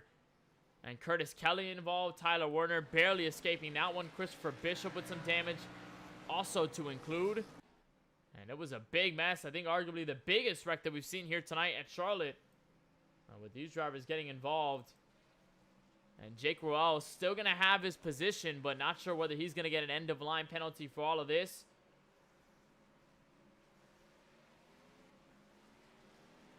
AJ Green looking for a faster pair. Actually, he's going to stay with the front clip off on his Chevrolet. Bacalhau back in P14. Believe he's burned off the fast pair. Indeed, he is right there. And for now, Roel going to be in the race lead, although we should note that end-of-line penalty may be issued to the 19, so we should end up with Kyle Benson as the race leader by the time we go back green. Let's take a moment to talk back with your in-race reporter. We'll drag him back into the broadcast booth. And Francisco, I know that wasn't necessarily the prettiest sight out of turn 2. Give us your thoughts on what exactly happened there. Yeah, I was racing with the 19, and he says he got tight there and just didn't lift off the corner. So he got tight, got directly into you, and you've got damage. Obviously, you went hard into the inside wall, and now you've burned his fast spare. So I know that probably isn't the way you expected it to happen, but what's going to be the plan here moving forward is I believe you've got a fresh car here, and you may have some tires as well to maybe give yourself a shot at this race still. Just attack, same thing we've been doing all race. Just gotta always fight through traffic with these different strategies. Just we can't get a long run, and it forces these strategies to happen. So you get different people doing different things, different tire wear, and I've never been a fan of when it comes down to these things because it's just a mess. I was just hoping that at some point tonight we could get a long enough run to where everyone could get on the same strategy and we keep the track position, but that's not going to happen at this point with, 70 laps to go. I think we're going to see more of this because this is how it's been for the first 100. No reason why it's not going to change. I believe we got the one to green, so we'll let you get back at it and try to pick up some of the lost track position. We wish you the best of luck out there. Thank you. Francisco Bacchial back in P14 as a result of that incident. Jake Roel did not receive an end-of-line penalty via the officials, so I believe they've counted it as a racing incident. They will keep Roel scored where he's at. He was scored up at the front of the field by the time the incident did happen. And of course, the leader had also taken a trip down pit road in Colin Forrester, so we will have a restart with Jake Roel up at the top, your race leader. Kyle Benson to the inside of him in row number 1. It'll be Lawson Peel back in contention after hitting the inside wall, so a nice job for Peel to get back into the fight with Joe Sanchez underneath him, Brian Smith and Cody Kinsey back to row 3. I believe this is the first time we see Cody Kinsey into the top 6 all night long. It's Tyler Murray, Nicholas Gowan, Tyler Werner, and of course the driver in P10, the 49 of Jason Hastings.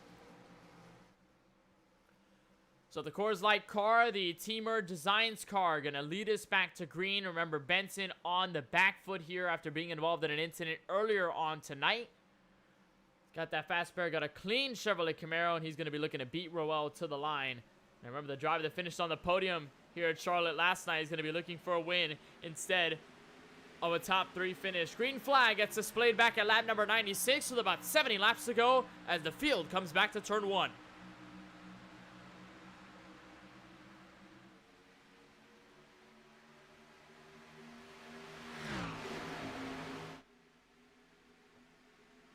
Leaders get by without any damage, but it's side-by-side action behind. You saw at the top of your screen, it was Joby Ray, Tyler Werner, just right there on the inside line trying to make something stick. Meanwhile, Roel has found leeway up at the front of the field, but here comes Kyle Benson, and just like we've seen on any restart, the leader just cannot get away from everybody else no matter how hard he tries. The draft is always going to bring everybody back in. It's brought Benson, Peel, and Sanchez also into this fight. Here comes Benson with a run out of turn 2.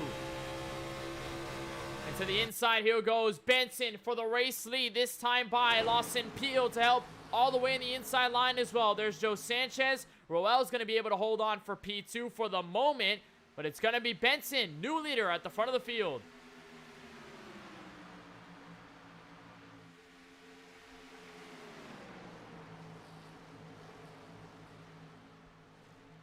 Benson already in the fight. Lawson Peel moves into P2. Gives third right there to Joe Sanchez. Roel gets way loose out of the exit of turn 2. Going to open the door for guys like Nicholas Gowan and Colin Forrester to take advantage. You're not going to be able to do so just yet. Forrester trying to pioneer that top side as he goes way above that 55 machine. I believe he's on the freshest tires of everybody in this group. Only 5 laps burned on that 99 car. And from the race lead to the midfield, and gonna try to get back to the race lead this time around, and here he comes to attack for the number 10. Gonna be a clean move here, an easy move on the fresh rubber for Colin Forrester, and now the question resides, how will these drivers on the older tires behind them fight for their own positions, especially if a long run ends up in the case, and if we can be able to really string this field out. There's Francisco Bacalhau. You see him underneath. Jake Ruel, the driver involved in the incident. Both of them got collected out of turn 2. Bacalhau hitting the apron just a bit. Gonna try and peek underneath that Coors Light 19 machine. Gonna maybe also bring a couple of drivers with him. Gonna make sure the space is available on the bottom side. There's Kinsey, Lauenslager, and Hill also making the inside lane work in sort of a 3-car train. And there's a large pack behind them where Kinsey stands. He's all the way to the inside. He's also trying to make a pass complete for the inside of the top 10. There's Tyler Werner. There's Austin Bloom, a driver we haven't talked about all night long. The Stock Motorsports Circle B diecast number 20. He's going to push it 3 wide out of the exit at 2. That's Lance Hill all the way in the bottom. Curtis Kelly to also file through, but Bloom making the middle work.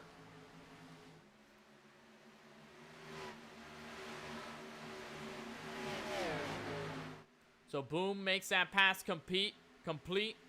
He's going to get to the rear end of his teammate. Cody Kinsey now stuck on the high side here with Craig Lauenslager to follow. And now the field continues to separate through. We've only had somewhat of about 20 laps or 25 laps or so before yellow would come out. So it definitely has been quick between drivers in green flag stints and drivers under the yellow flag. There's Bacalhau trying to make a chase back for the front of the field. He's directly to the inside of Kyle Benson. This is a pass for P2. And for now, Bacalhau is going to have the run out of turn 4 and try to make it back to turn 1. Right on board with the driver of the 30.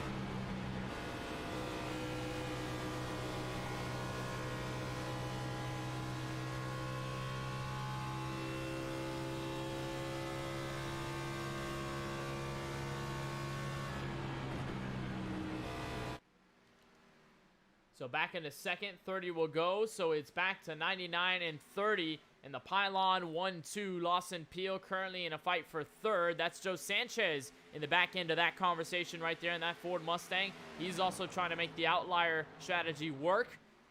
Benson still sticking high up top. Side draft just so crucial at these 1.5 mile tracks. And of course, when we head to the other ones later in the season, Texas, it's going to be big. Atlanta, it's going to be a really big part of making passes here at those tracks. Is you got to really manipulate the draft. Make sure you can slow down the other car, get a side draft and implement. And you can be able to either defend or even make passes if you get a run. As the caution comes out once again at lap 104. And we'll see who might have been directly involved. Looks like CJ Munier with some damage. A couple of drivers behind them. Maybe Michael Newbraw. A couple of these guys near the rear of the field. Jacob Smith, Christopher Bishop. We'll see exactly whether they were involved in the incident here on lap 105. I believe this is our 8th caution, or I believe our 9th caution here tonight. Let's see exactly what happened here between some of the drivers in the lead. Kind of hard to get a depiction when everybody's all over the place and you got 30 cars in the field. A bit of a technical difficulty on our part, so we apologize for that. We'll try to see exactly where this stemmed from and which driver got collected in the incident. But it doesn't seem to be an indicator as to who's who and exactly where was what. There's Brian M. Smith. We'll take a look and see if he might have been collected or if anybody else was in it. It's hard to get a look at the drivers even further back through 27th. That we'll see out of turn 2. Caution does come out. And indeed, it was the 78 of Brian M. Smith. So out of turn 2, him involved with the 25 of CJ Munier. He goes around off of 2. I believe it just got loose out of the second corner. You see him underneath Cody Kinsey. Now then underneath the 34 of Lance Hill. And it's been a rough night for Brian M. Smith. And actually does get into the 34 before getting loose and going around. CJ Munier getting into him as a matter of trying to avoid it on the inside. And for Brian M. Smith, it's just been an awful night so far. He's been really tackling a damaged race car. He's tackled the back of the field. And after what was a solid night gone bad in the ARCA race just a couple of hours ago, it becomes Smith involved in, and again, this incident here in the Cup Series as of lap number 106. We'll take a look and see exactly whether anybody had hit pit road this time by. Been a fight so far for position. Actually, no calls between Colin Forster and Francisco Bacalhau, but for everybody else, they did hit pit road. Kyle Benson went down for service. Same deal for Lawson Peel. I believe he was the first car on fresh tires to get out. Indeed he was, back in P number 13. So Sanchez as well in this group. Everybody behind them on the older tires just going to equalize themselves this time throughout as Forster stays out. So does Bacalhau. Austin Bloom is going to make an attempt here to stay out on track as well. Same deal for Jesse Prees, Ken MacArthur, AJ Green. And it's a whole mix of the field coming to the final 60 laps of this race. So you're not missing much. Bunch of yellows coming out here tonight from the virtual Charlotte Motor Speedway. It's Colin Forster up at the front of the field as we'll go side by side. We'll take a short break, but we roll right back here on MaxSpeedTV.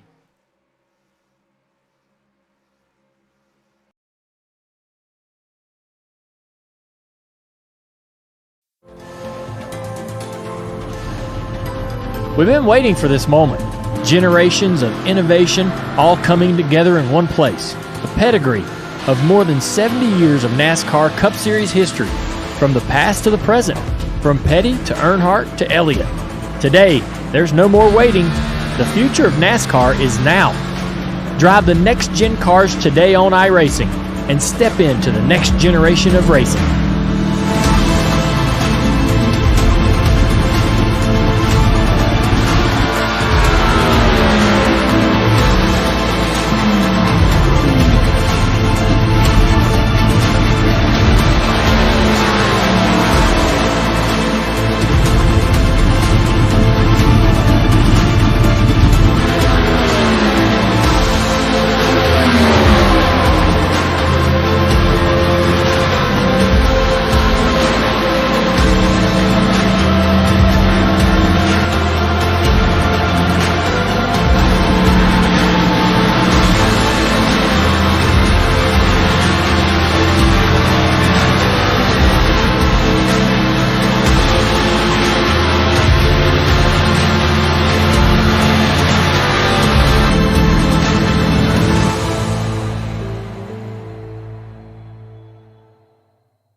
Welcome back to coverage of round 12 of the 4 Wide Racing Cup Series from the virtual Charlotte Motor Speedway. You are directly looking at your current race leader on some of the freshest tires in the field. Colin Forster will lead us back to green flag racing with Francisco Bacalhau to his outside. We'll have a big buffer of cars before you get to Lawson Peel and Kyle Benson, who pitted on the last yellow.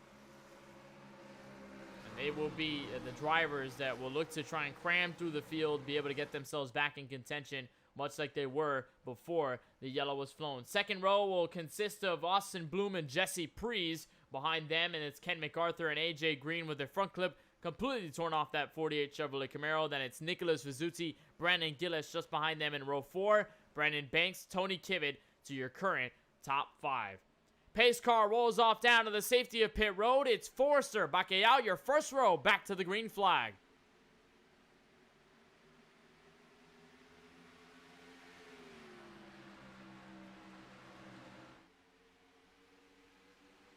It was a good jump by the race leader, not as good of a jump from the outside lane of row 1. Bloom is able to finish in the middle between Forster and Francisco just on that restart.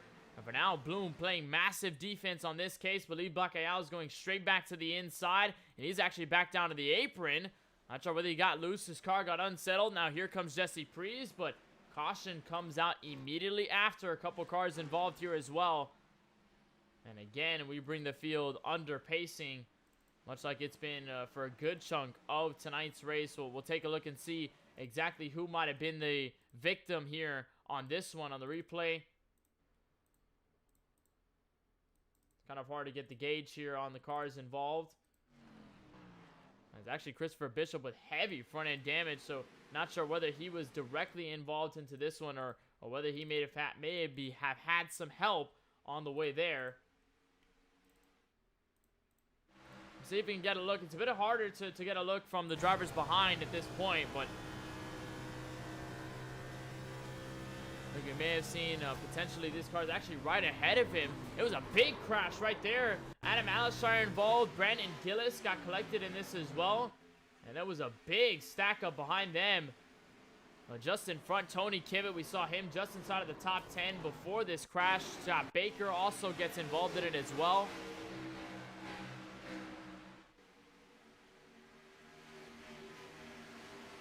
I believe it started out of turn 2 from Brandon Gillis. Indeed it did. Struck the outside wall, directly came across the track into Tyler Murray, then into the 7, and then came along the 4. Scott Baker with a hard hit to all of those guys up near the rear, and it's a tough sight to see, especially if you're Tony Kivitt here. You watch the 9 car go way up the track, hits the outside wall, tries to keep it balanced, hits back down the track, directly into the 8, back into the 7.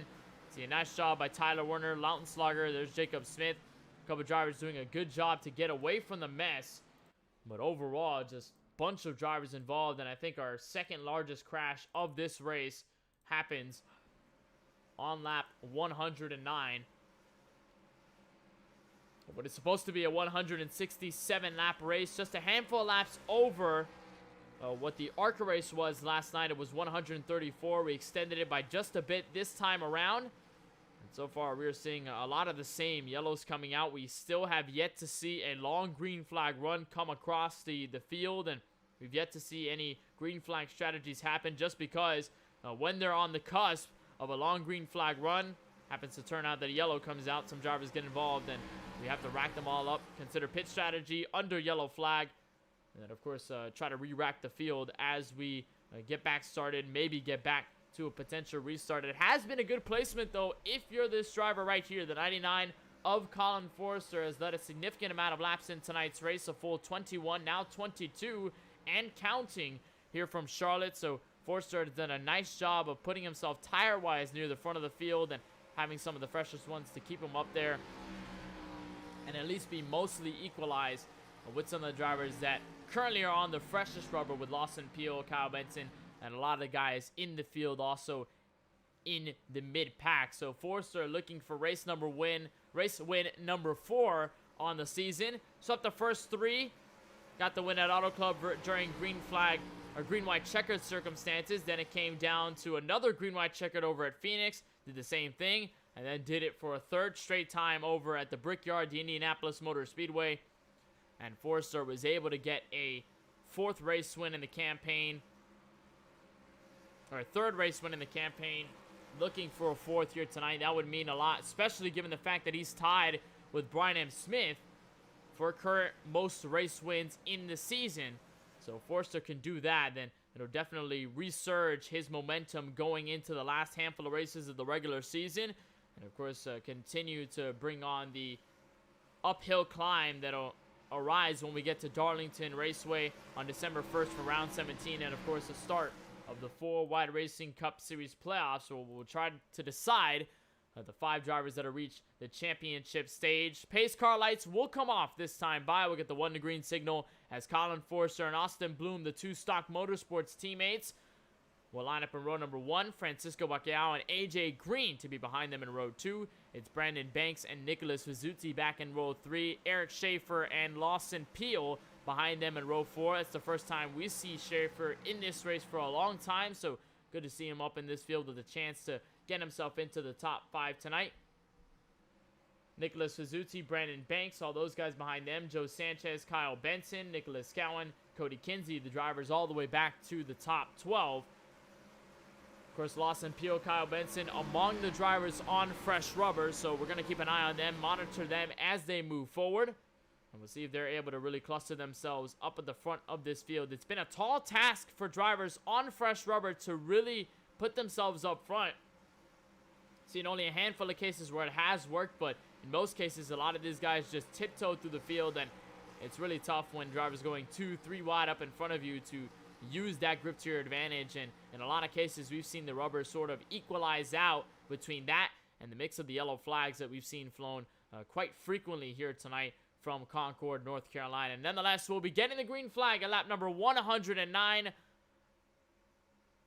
of 167 here tonight from the virtual Charlotte Motor Speedway. It'll be the 99 and the 27 back to action here from Charlotte. Forster on the gas, and up to the gears we go.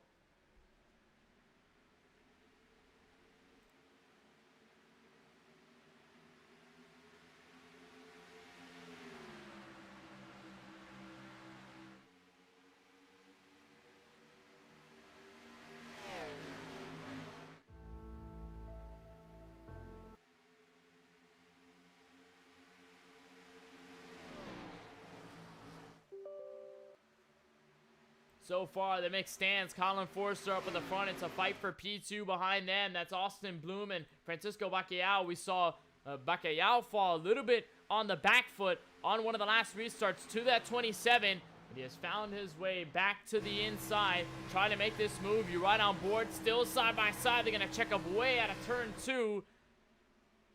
And I believe they're going to slow down. Yellow flag has come out once again at lap 115.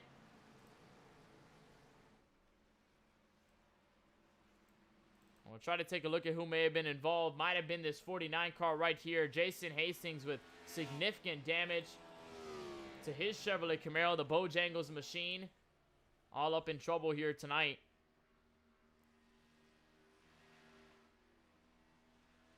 And for him, he's kind of had an up and down race so far. Has been clustered within the top 5, top 3, but as of right now, I don't believe he's having such a good time. As we'll take a look at the replay and see whether that 49 was involved. And it was a battle off turn 2, actually back to 3 and 4, that really made things notable here. That's Jake Royal, Ken MacArthur up at the high side, Jesse Prees over on the bottom. And right about here, I think, is where the contact ensues. Right there, 19 gets into the 97 directly hard into the driver of the 49. There's absolutely nowhere for Hastings to go as he slams the inside barrier just on the pit exit route. Right on board here with the 49. It does not get pretty out of turn 4.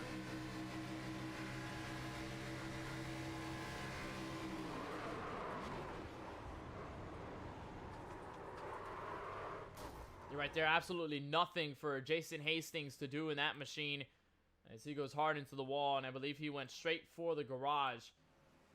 As he goes for pit road right there just behind Tony Kivitt and Ken MacArthur in that little bit of a sandwich. A lot of drivers hitting pit road. Leader's not going to be among one of them. We've seen many different strategies be split, and coming to 50 laps to go, it has been awfully challenging for these guys to even get a long green flag run in. As drivers get real close with each other, get 2 wide, 3 wide, some contact is made, and then of course slight contact usually means a loose race car, and ultimately when they get a domino to fall, the rest of the dominoes also start to stack in. They also begin to collapse, and then of course you get the yellow flag to slow the field down. And we've had many of them tonight. I believe we've already crossed the double-digit mark of yellow flags here in this race, so we already have more than what we did have in the ARCA race last night. Had some early yellows to start, but then after had some yellows in some cases, but many of the race went green, especially under green flag circumstances. And tonight it has been the quite opposite here tonight in the Cup Series event from the virtual Charlotte Motor Speedway. Take a look at the weather, see exactly how much that has changed since the drop of the green, and it really hasn't changed too much. It's really 1 degree less than when we started underneath the sunset here in virtual Concord, North Carolina. Track temp is still rather cool for driving standards at around 86 degrees Fahrenheit, with winds to the northwest at about 13 miles per hour. That did change. It was formerly to the west at about the same speed, but it has since picked up just a little bit, and it's now in a different direction to the northwest. Currently a partly cloudy evening, and that has also not changed here from Charlotte, so we're still expecting a rather cool night of racing, and these guys are going to like to see that. They're going to like to see a lot of grip. Of course, we've seen a lot of yellows come out, but that also is in part to drivers having that extra grip available to them. Cars are not as slick as they used to be when we started this race with the hotter track temperature. Or let's say if we ended up with a scorching hot track temp, we would have seen cars sliding all over the place, but we do not have that problem tonight. A lot of drivers dealing with cooler track temps and a lot of grip underneath these high downforce NASCAR Cup Series machines. And with that, while we're under yellow, we'll try to get a bit more insight on how grippy it is here on the racetrack. We'll bring back our in-race reporter, Francisco Bacallao, in the 30 machine. Francisco, and it's been a roller coaster evening for you. No, you've been in the back. No, you've been to the front. You're back in P2 with Colin Forster on your inside. But I want to talk about just how much this track has changed for you. Has there been any notable differences since you guys started, or has it been sort of the status quo ever since the drop of the green? I mean, for me at least, the track has felt not too much different from the start of the race. We haven't had that many green flag laps, so it's hard to really also get a tell as to how it is on the long run or just how it changes through a long run. It's very difficult for cars to stay straight here today, and You know, and these restarts are getting very difficult. You got these teammates working together, they're in communications, and I have to try and fend off for myself here, and it's very hard because 2 cars versus 1 getting up to speed is much quicker, obviously, and they're able to work together to get the track position and keep it with these cautions. So I'm not sure what I'm going to have to do in these closing laps to try and get ahead, or what I'm going to have to do. I'm trying to hold on to some tire sets here. I have 2 left, trying to figure out when exactly to put them on because I don't want to run out of tires at the end of the race, but I'm going to have to do something different here soon because I'm just in a teammate sandwich. And of course, with getting up to speed, that's really been the name of the game so far with a lot of these yellows coming out. Restarts have been pretty much crucial for you. How have you tried to adjust to the restarts here just before we're getting to another restart here at lap 120? I mean, it's just trying to time when those 2 are going to go because they're going to go at the same time. The third place car knows when the leader's going, and I don't, so I have to try my best to stay side by side with the 27 or do something of the sorts, because as we saw in the restart before, if I'm the one in third, the leader's gonna choose the top, put the 27 in front of me, so I'm gonna lose here no matter what. Well, we wish you the best of luck here on a restart with about 47 laps to go. Francisco, thank you for joining us, and we wish you the best of luck out there when you go green. Thank you. It's our in-race supporter, Francisco Bacalhau, as he's ready to go back for green flag action. Trying to fend himself off against the Stock Motorsports teammate. It's a bit of a wiggle there out of the push for the 99 of Forcer. He's going to have Bloom directly on the back bumper as we go back green. And it's a much more even restart. I think the most even restart we've seen all night long. 2x2, a handful of rows deep. It's Bloom to the inside of the 30, while Colin Forcer clears the rest of the field. And blocking all the way down to the back straightaway, that's Joe Sanchez trying to make an advancement on the 48 of AJ Green. Still no success on that driver in the Chevrolet Camaro. He's going to work to the outside. They're side by side again for P2. Bacalhau trying to clear the driver of that 27, the Circle B diecast machine, but just cannot do it. It's a single file line all the way on the bottom on that blue and white paint. And already you can tell a second group underway, led by the 26 of Jacob Smith. But so far, Forcer still in control. Bacalhau into the outside wall, and they're scrambling for position behind them.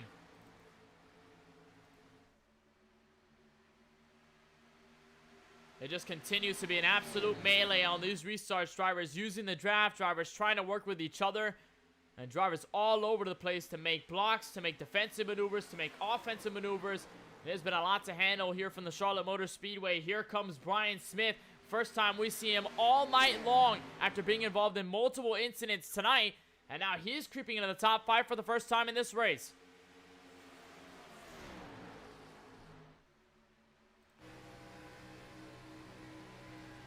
Right on board there with Smith. He still works underneath that 10 of Kyle Benson. Lawson Peel has moved himself up to P2, so give that Menards car a chance at the potential race lead. Joe Sanchez now in third. Bloom has fallen back as far as fourth. And that battle for top 5 persists. Bacalhau has fallen back. He's fallen into the hands of Joey Ray. Nicholas Gowan now. But for Lawson Peel, it has been a phenomenal night here from Charlotte. He continues to try and put the rails on his machine. And now here comes Joe Sanchez. Potential move up top. Gonna shut the door for a moment. Coming to the quad oval.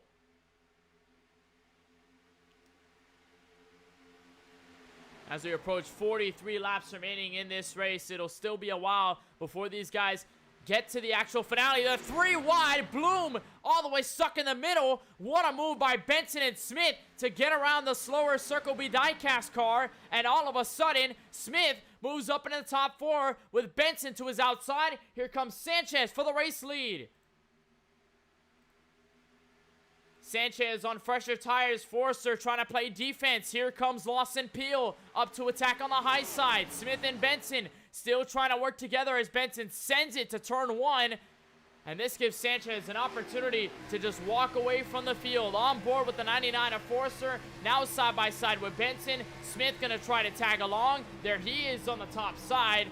And there was nothing for Forcer to do but just brace for impact as they absolutely duel it at the front of the field. It's Sanchez, Peel, and Benson, your current top 3.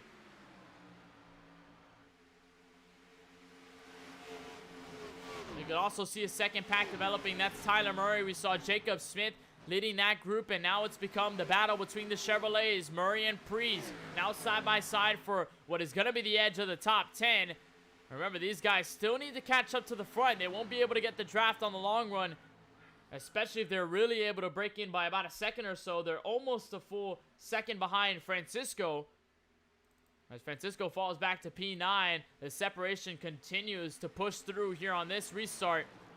As the field separates, Sanchez clear by about 0.3 of a second. It's Peel, then Benson, then Smith, then Jovi Ray back to P number 5, and that 5 Kyle Larson machine. And it's pretty much a melee behind them, a full-on battlefield. There's Lauenstarger to the inside of Zudi and Tyler Murray. Brendan Banks looking to do so the same. This time in a turn 3 and 4, right on board with Vizuti. This is going to be a good look here, just how tight the pack racing is as Vizuti tries to work the outside in turn 1 and 2.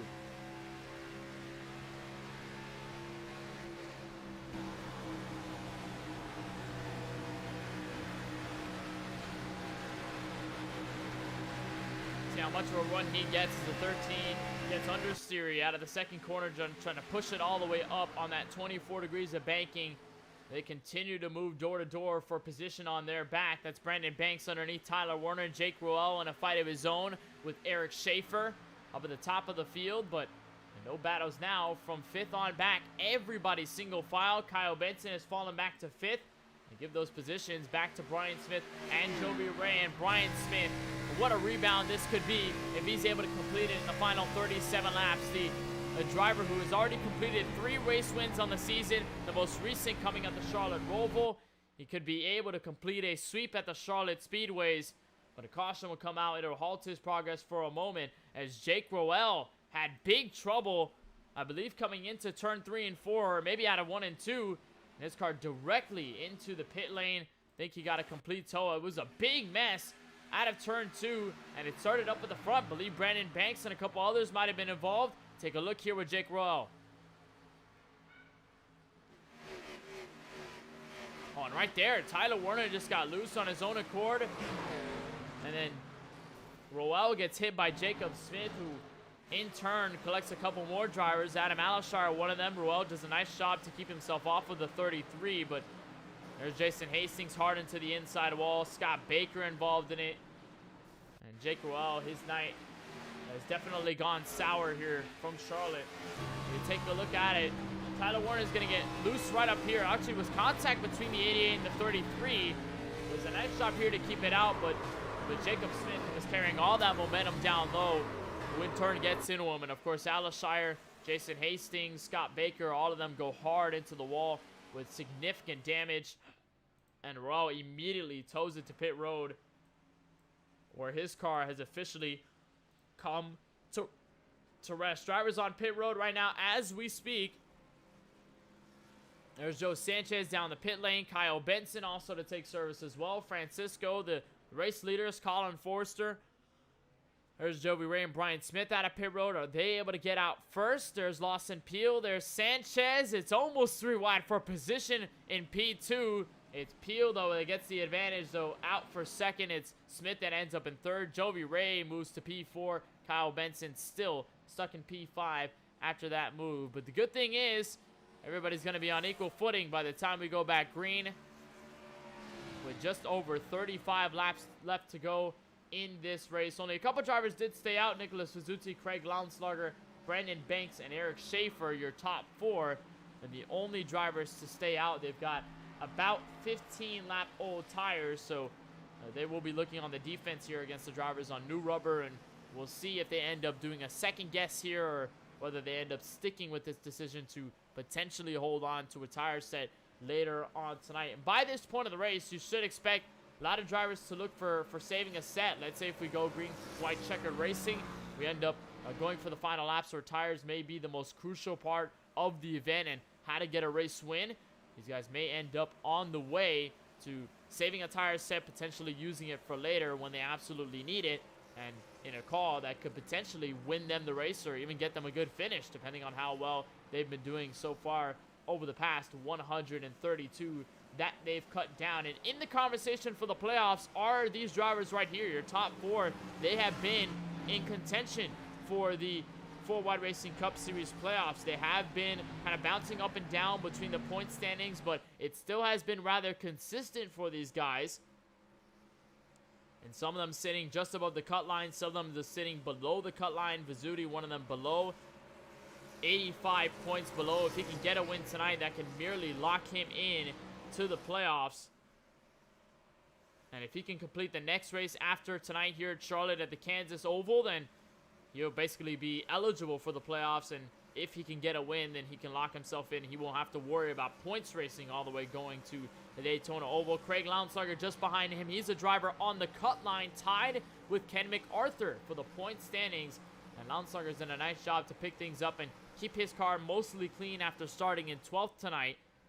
Now with this move up to P2, we'll see how he lasts with the fresh tire cars behind them. But for Lownslager, if he can stay in front of Ken MacArthur and keep his footing, then he should maintain above the cut line. And if he can finish ahead of a couple other drivers, he can maybe gain some points there as well. Maybe on Tyler Murray, maybe on Tyler Warner. A couple drivers that he can also take advantage of if, let's say, he finishes in front and has a good run. Eric Schaefer, he's the driver to also mention. He's in P12 in the current playoff standings. He's only 2 points shy of where Craig Lownslager is, so he could close the gap theoretically by the time this race ends on that 13. And by the time we get out of Charlotte Motor Speedway, then he could be part of the top 10. Let's say if the playoffs were to end after tonight, then Schaefer could be a part of that top 10 by just a handful of points as well. So it's an interesting group of drivers. Brandon Banks, also I mentioned, he is clear within the routes of the playoffs. He is more than 19 points, I think, over the cutoff, but he's got a lot of points to his name. He's got already a pole this season. That gives him some extra points as well. He is yet to find victory lane, but with the consistency that we've seen out of the driver of that 88, there's no surprise that he definitely has put himself in the conversation for top 10 and the playoffs. So restart will get underway at lap 134 of 167 laps scheduled here tonight. It'll be Craig Lownslager and Nicholas Vizzuti, your current race leaders. Up in row number 1, Brandon Banks, Eric Schaefer to follow suit behind them. Joe Sanchez, Lawson Peel will file the drivers back in row number 3. We'll look back to the rest of the top 10 as it stands. Brian Smith will sit 7th. Lawson Peel currently 6th, actually in front of him in P6. And then it's Brian Smith, Joby Ray, Nicholas Gowan, and Kyle Benson to your top 10. A reminder that Joe Sanchez, Lawson Peel, those drivers just in that 3rd row are in potentiality to get the race lead away with the freshest tires in the field. Pace cars down, leaders are up and away, and Vizzuti leads the field back in a restart to turn 1.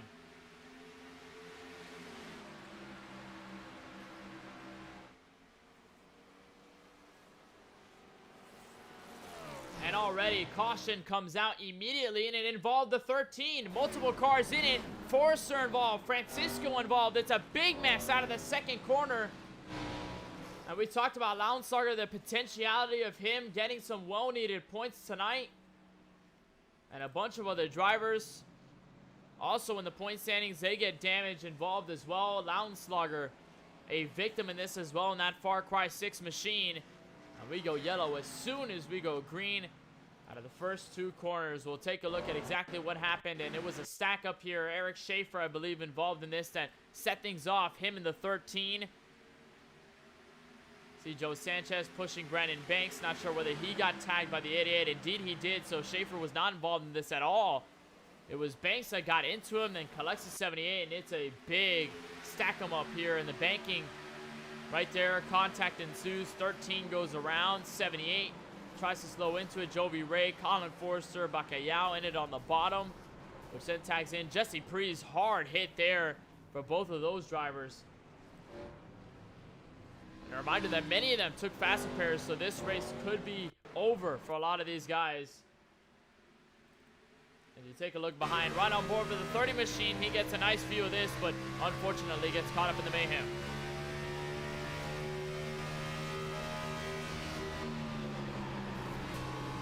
Right there, got some damage, and with a rolling Craig Lownslager got hit, and then got hit once again on the bottom side. Can't quite exactly confirm which car that was, but actually it was Austin Bloom. No, it was actually the 71 of Curtis Kelly. That was Austin Bloom going by. He also picked up some damage on this affair as well. And there were multiple drivers collected in that. Just a huge wreck on the cusp of 40 laps left in tonight's race. And that might take out a good chunk of the field. And again, just mentioning that a lot of those guys took fast repairs in this race, so their race may be completely over from here on out. Many of them taking steps down pit road. There's Craig Lounslager on the pit lane, Jovi Ray. Also to go for damage control, Colin Forrester, Brian Smith, Adam Alishire, Tony Kibbett, Bakayao. There he is with front end damage. He got his fast spare earlier on tonight, so his race may be completely over with. It's been a rough one here from Charlotte. A lot of drivers pretty much surviving the attrition here at this track, and that's really what it's been all about. Just making sure that you're away from the wrecks, and if you were involved in a wreck earlier on tonight, you just got to make sure that you are not involved in one later that could set you off for the rest of this race and make you pack it up and head for Kansas next week. But as we hit for 40 laps to go, Nicholas Suzuki, your current race leader, the driver who did stay out, him and Eric Schaefer are the last two in the top three. That did stay out on the oldest tires. We'll see just how long they last. Under caution again with just about 40 laps to go left from the virtual Charlotte Motor Speedway. You're watching round number 12 of the 4-Wide Racing Cup Series as Suzuki continues to hold on under yellow.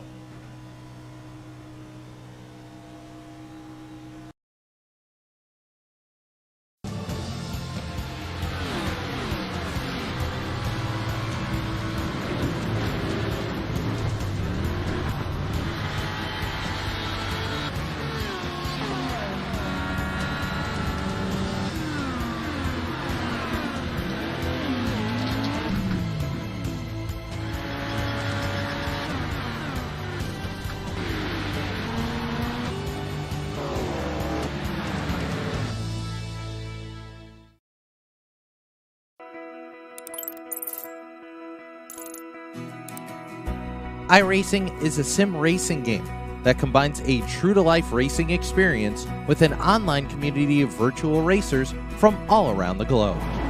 iRacing offers a multitude of officially licensed cars and tracks, laser scanned with millimeter accuracy.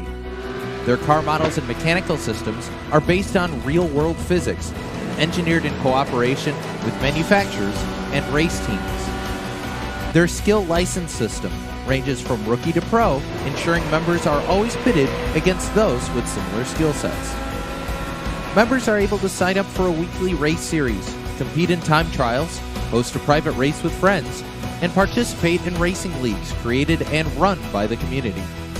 With over 170,000 members, iRacing works in partnership with renowned motorsports organizations like NASCAR to deliver virtual races based on the real-life NASCAR Cup Series, as well as many other series on the NASCAR ladder. iRacing also features team racing, providing a variety of options for members to create and manage their own teams. Race with friends or real-world teammates in full-length endurance events like the 24 Hours of Daytona, Spa 24, or the Bathurst 12-Hour. Additional partners include IMSA, World of Outlaws, Supercars, and IndyCar, allowing members to race in their very own Indianapolis 500, Bathurst 1000, Chili Bowl, and many more iconic events. This is iRacing, delivering the most authentic racing experience short of getting into a real race car. Sign up today at iRacing.com.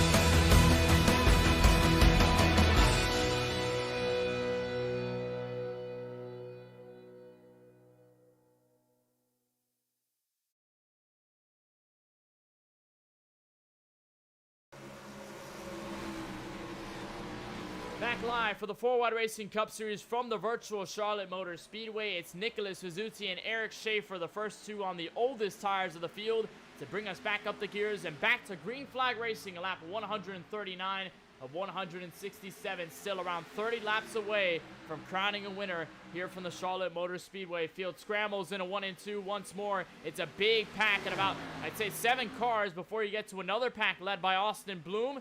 A lot of these drivers on fresh rubber. Here comes Joe Sanchez. Bit of contact with the 22 of Schaefer. He's going to be able to keep that car collected. But now here comes Gowan. Here comes Peel for position out of turn 4 so far.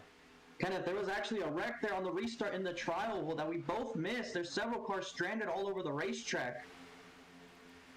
There's a couple of cars back there. There's Michael Newbraw in there. Curtis Kelly, I think he's back there as well. Not sure whether he was sucked down pit road, but the field has been pretty much thinned through Also want to introduce the fact that Francisco's now up in the booth with us after the crash there a couple of laps ago. So want to thank Francisco for jumping into the booth here as Pio comes to the inside, and Pio, the rookie, to the race lead.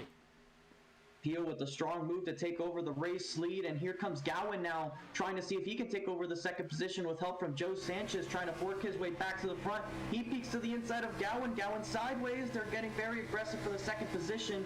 So far so good though, but it looks like there was a 3-wide sandwich on that restart, Kenneth, and several cars went sliding towards the inside, but no caution was called. And there's Kyle Benson. Here's some contact behind them. We'll make sure if that's a yellow flag or not. Actually, indeed it is. So the caution flies once more. And we'll try to identify exactly which car that may have been. Well, the caution again sets with just about 25 laps to go in tonight's race. Heard that contact coming out of the corner. We weren't exactly sure who that was, but we'll try to identify it as soon as we get it. The replay will get to us. We'll try to see which drivers were technically involved. You see the battle here. This is just behind the main leaders, AJ Green. That's underneath Jake Ruel. Doesn't seem to be a big issue here as Ruel moves up to the top. I did hear the contact after some of the leaders were trying to make some battles work. And right there happened with Cody Kinsey just in front of the driver of the 48. So the 93 gets collected, the Wawa Chevrolet Camaro. After mostly keeping his car clean all night long, it was contact with Jacob Smith. We've seen Smith involved in a couple wrecks here tonight. This time he's the cause of it on the back straightaway. Yeah, crash on the back straightaway. This caution also gives us an opportunity kind of to check out what happened on that restart. It looked like it involved the 71 of Curtis Kelly, the 42 of Christopher Bishop, and the 48 of AJ Green. Those two went sliding into the inside, hitting the wall hard. A couple other cars also going very slowly around them, and they were able to eventually get back going.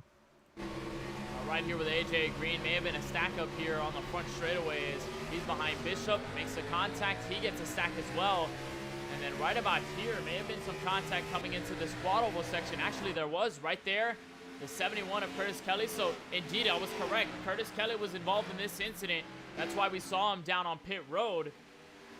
And there was a contact here between the 48, the 42, and the 71. All three of them have had a kind of horrid nights. It's something that they definitely did not want at this point of the race. There is Curtis Kelly going down the track hard into the inside wall.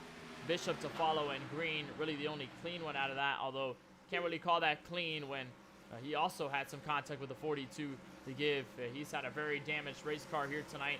He's driven most of this race without that front clip, and this race has purely been about attrition. And Francisco, unfortunately, you were involved in that attrition, and just a stark contrast of what it was like in the ARCA race last night, where we had some sort of green flag runs. Yes, there were some attrition levels with drivers getting involved in early yellows and flurries of yellows, but it wasn't necessarily as frequent as this. So far tonight, we really haven't been more than, I'd say, 25 laps without a yellow interrupting the progress.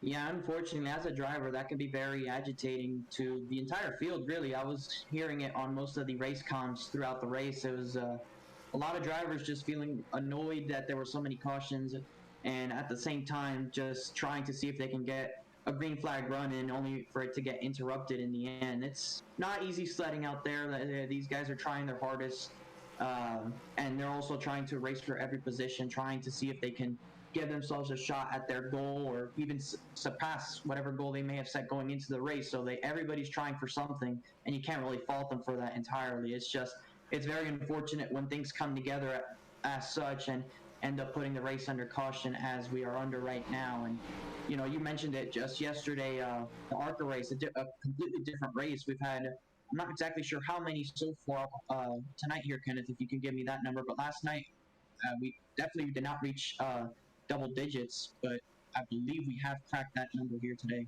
Well, we definitely have. It's been more than 10 for sure. We can't quite get the accurate number of yellow flags just because our ATVO system had a little bit of a malfunction just while we were in the middle of the race, so we had to reset that. And of course that has obviously reset the amount of race summary cautions that we've had, and the counter that's been given there on the ticker itself and on our graphics package. So we apologize for that, but nonetheless it has been more than 10, way more than the ARCA race.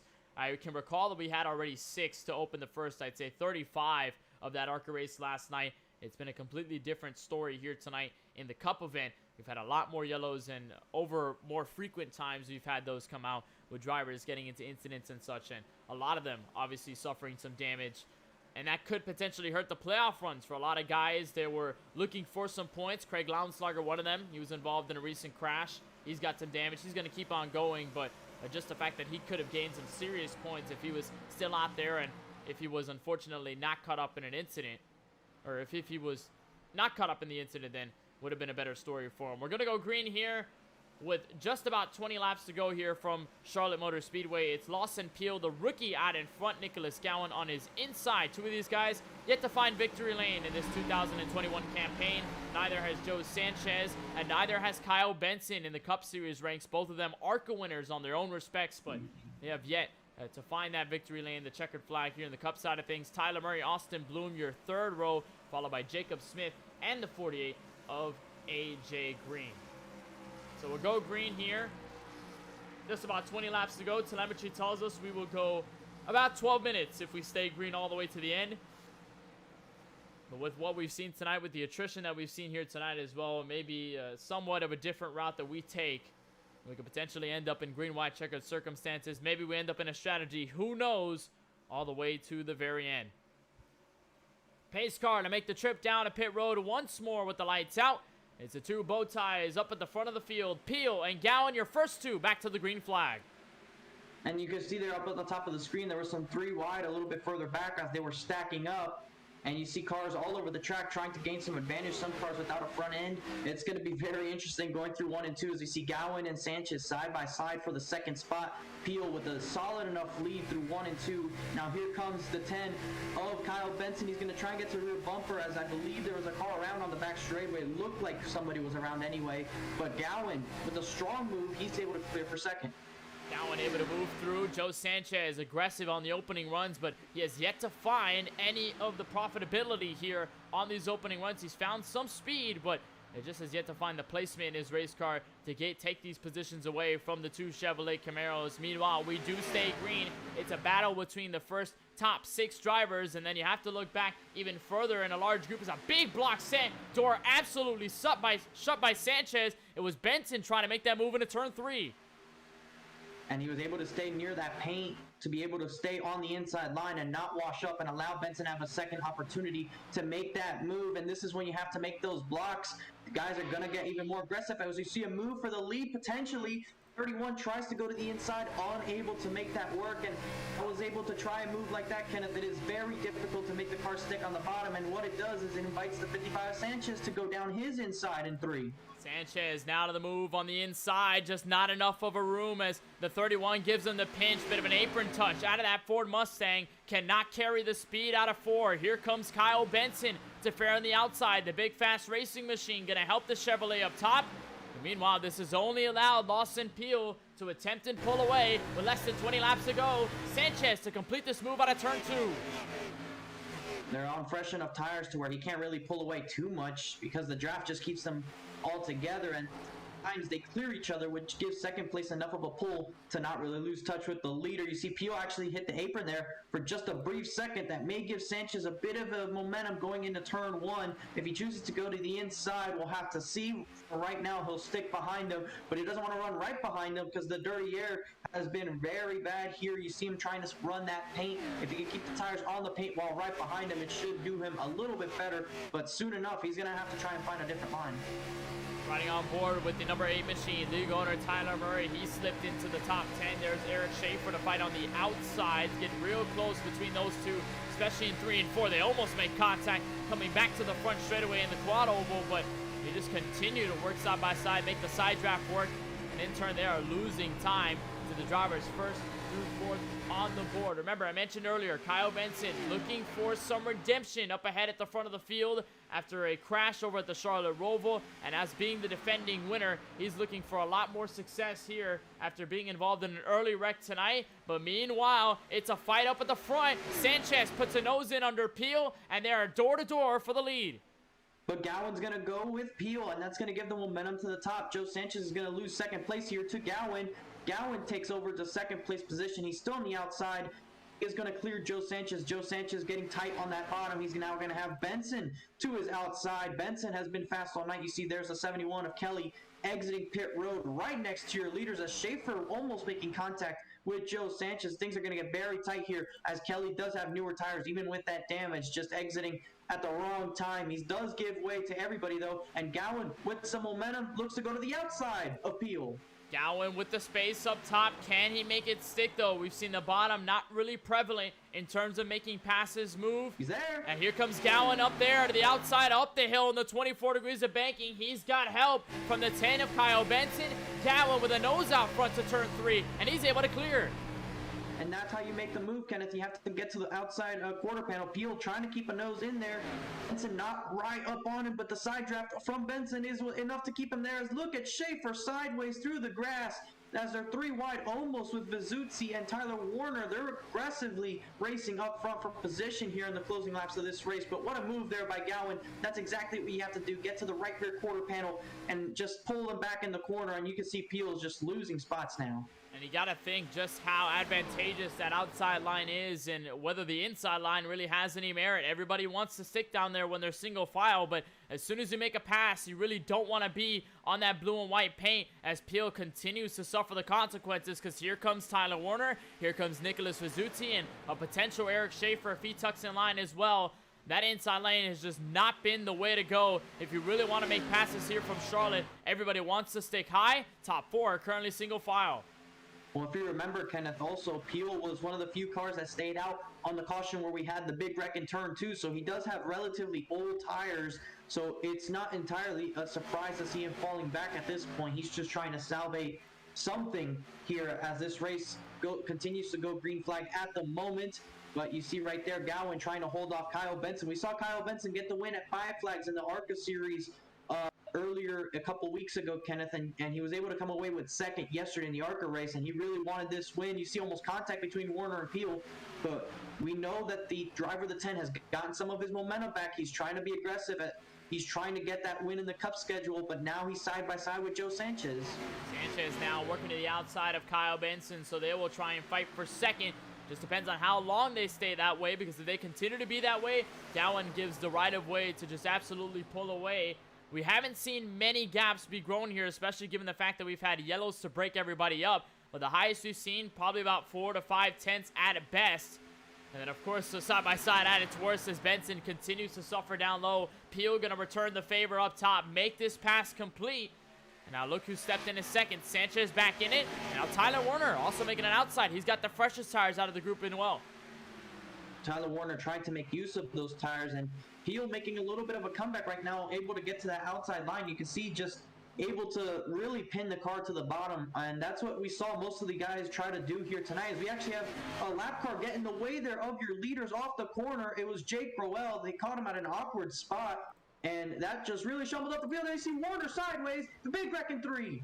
Warner hard into the outside wall, and he gets stuck on the apron. Nicholas Vizuzzi, Eric Schaefer also get collected in it. And with 10 laps to go, we have yet again another caution on the speedway. This time with one of the drivers that had the freshest rubber in the field, was just looking to get a good finish out of this. The driver directly on the cutoff for the playoffs in the top 10. Now going to have to try to work from behind the 8 ball here as we take a look at the replay and see exactly what happened. It started right here between the 33 and the 22. Not sure the 33 had help on the way to the incident. We'll take a look. They were still side by side. Seemed to be clean between everybody. Lawson Peel actually was right here. Attempt to get around the lap car. Gets into Royale here, Francisco, and then directly up back into the wall goes Schaefer, the 75. And all of a sudden, it's just a large mess as they were trying to get around. Well, you said they caught him at a bad spot. Indeed, that was the case.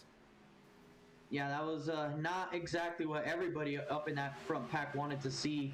And just very awkward there. Roel was running a couple seconds off the pace and was running his line on the outside, but as the lap car, he was several laps down. He should have seen the leaders coming and pulled it over to the apron. At least try to let everybody go there, because running the top here, you see it forces everybody to move around, and a little bit of neck code involved as well, and that just definitely takes out the shot of several of these guys up front. So just as a lap car, you normally would want to get down on the apron and let these leaders go, especially if you're one with damage or several laps down. It's just a courtesy thing. Well, with that, we see drivers getting damage control, but leaders have hit pit road for what could be the final time tonight. Final tire sets used for the main drivers up at the front of the field. Nicholas Gowan will lead them out. It'll be Joe Sanchez, Nicholas Vizzuti. Actually, no, Lawson Peel behind him. And then comes Kyle Benson, then Tyler Murray. There you see Nicholas Vizzuti. I believe he was trying to find his way back through timing and scoring. The only driver to stay out is Christopher Bishop. Not sure if this is going to be a complete call out of the breast cancer awareness number 42. But we'll just have to see next time around whether he is able to continue on his way and maybe give himself a shot at the win. Although looking very unlikely with the front clip completely ripped off of what is a Chevrolet Camaro. There's Curtis Kelly, a lapped car. He is also going to be on the way to wave around. But we'll see how the motive plays. And Francisco, I can tell once you join in the booth, after your impressions of how the race went, you sense a lot of urgency for a lot of guys in the field. So how amped up does the urgency get when it comes to 8 laps to go after what has been so far a caution-filled event? With the racing we've seen here today, coupled with the package of the cut cars at these mile and a halves, it's your antsiness and your impatience can increase rapidly. You can easily get riled up, and the toughest thing when driving these cars is keeping your patience, keeping your calm, because any sort of thing, any mistake, it costs you so much, and it's trying to stay focused in those moments that really is what makes it make or break it for you in terms of setting your tone for the rest of the race. If you lose so much ground at the beginning of the race and you stay dwelling on that, that won't help you the rest of the way. So you have to have a clear mind, get past something, and once you get a break like this, just move on and reset, focus on the next task at hand. So it does look like Bishop is staying out. Maybe he'll come in before they take the 1 to green, Kenneth, because I'm not so sure that car is going to be exactly polite in the front of the field, just because of that damage. Really, it's just that front end damage is not going to help that car accelerating, and it's definitely not going to help it once it gets up to speed. So we'll see how these cars react when they do get up to speed. We should get a restart here, I believe so, with about 5 laps to go. So if we get a caution after that, we may end up in green-white checkered circumstances, and we may end up having to extend this race. Again, 167 laps are our current race distance. We can extend it if need be, given the fact that we have attempts at green-white checkers to end this event. But with the final 5 laps now going to be underway, it'll be Christopher Bishop and Nicholas Gowan up at the front of the field. Figure the main concern for the outside lane is just how they're going to get by that 42, because he's on old tires and his car is severely damaged front and rear. So if it's going to be hard for him to get up to speed, then it's going to be even harder for guys like Peel, for guys like Murray, and everybody stuck up top to even attempt to make a move. May have to split them 3 wide like we've seen multiple times tonight in order to really get the advantage on Nicholas Gowan. Bishop, though, will be the control car, so he is going to set the tone for the restart.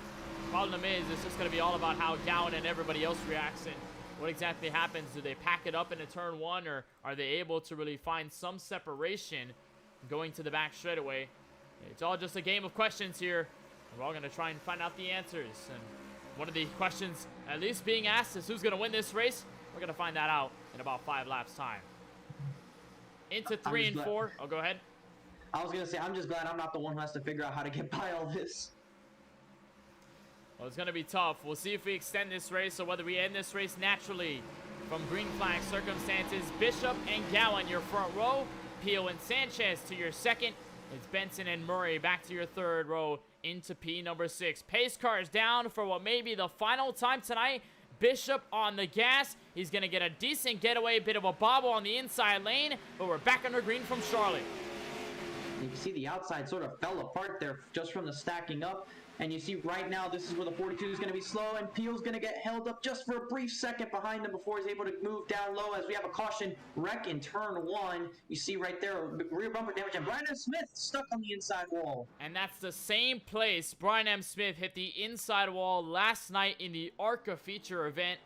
And unfortunately for Smith, who was just trying to pick up the race after a harsh opening, at least 135 laps, He ends up with a severely damaged race car, and he most likely will be out of this race. We'll see exactly what happened, and it was actually something in front of Brian M. Smith that caused this one, Francisco. Eric Schaefer in trouble as they were getting to the restart.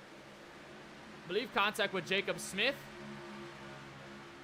Or there were 3 wide with Michael Newbraw. There's the contact there. Into the outside wall goes to 22, and as Smith tries to avoid, he's going way too fast to react, and all of a sudden he goes pummeling into the inside wall.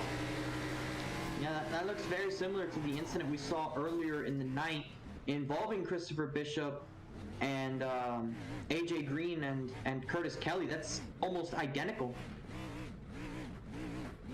And you can hear the engine there. There's absolutely nothing Brian M. Smith could even attempt to do. That car is absolutely stuck on the racetrack in that inside wall. And for Smith, this race is game over. That incident is game over for him. He's going to be out of this race for sure after using a fast repair earlier on tonight. And that 78 machine not going to get the Charlotte sweep after winning the Roval the last time we visited this track.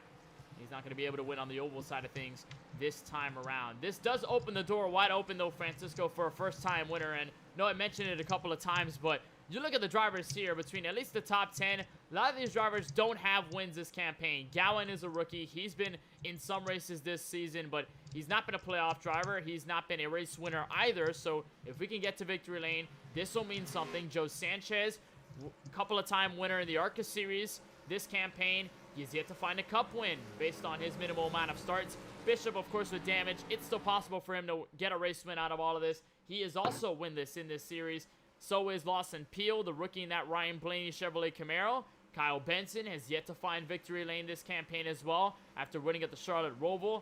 Last time we visited that track, Tyler Murray, Lee Goner, he's yet to find a win since Daytona last season. AJ Green, not a winner. The next winner that you find in the top 10 is Colin Forster, looking for his 4th. Yeah, we got a lot of people up front who have not won a race this season, Kenneth, and this is a big opportunity for these guys to step up and try and capture that win. We know we're going to be in overtime, so the leader does have an advantage here if he's able to get the restart nailed, because that forces everybody to catch him. The only thing is, with this package, they can do just that. They can catch him. The only problem is they're going to have to figure out how to get around him, and quickly, because in 2 laps, they'll go by in a blink of an eye. So if you're Joe Sanchez, if you are well, Christopher Bishop will be restarting 3rd, but we know he has the damage on his race car that'll probably prevent him from being competitive for this race win. But if you're the 12th of Peel restarting 4th, or even Kyle Benson in the 5th position, you have to make quick work of whatever you have to do to catch up to this 31, because as he rides inside the pace car, checking out the leather seats, he has to focus here in a couple of laps here in a caution and get ready to nail this restart if he wants to have a race win to his name.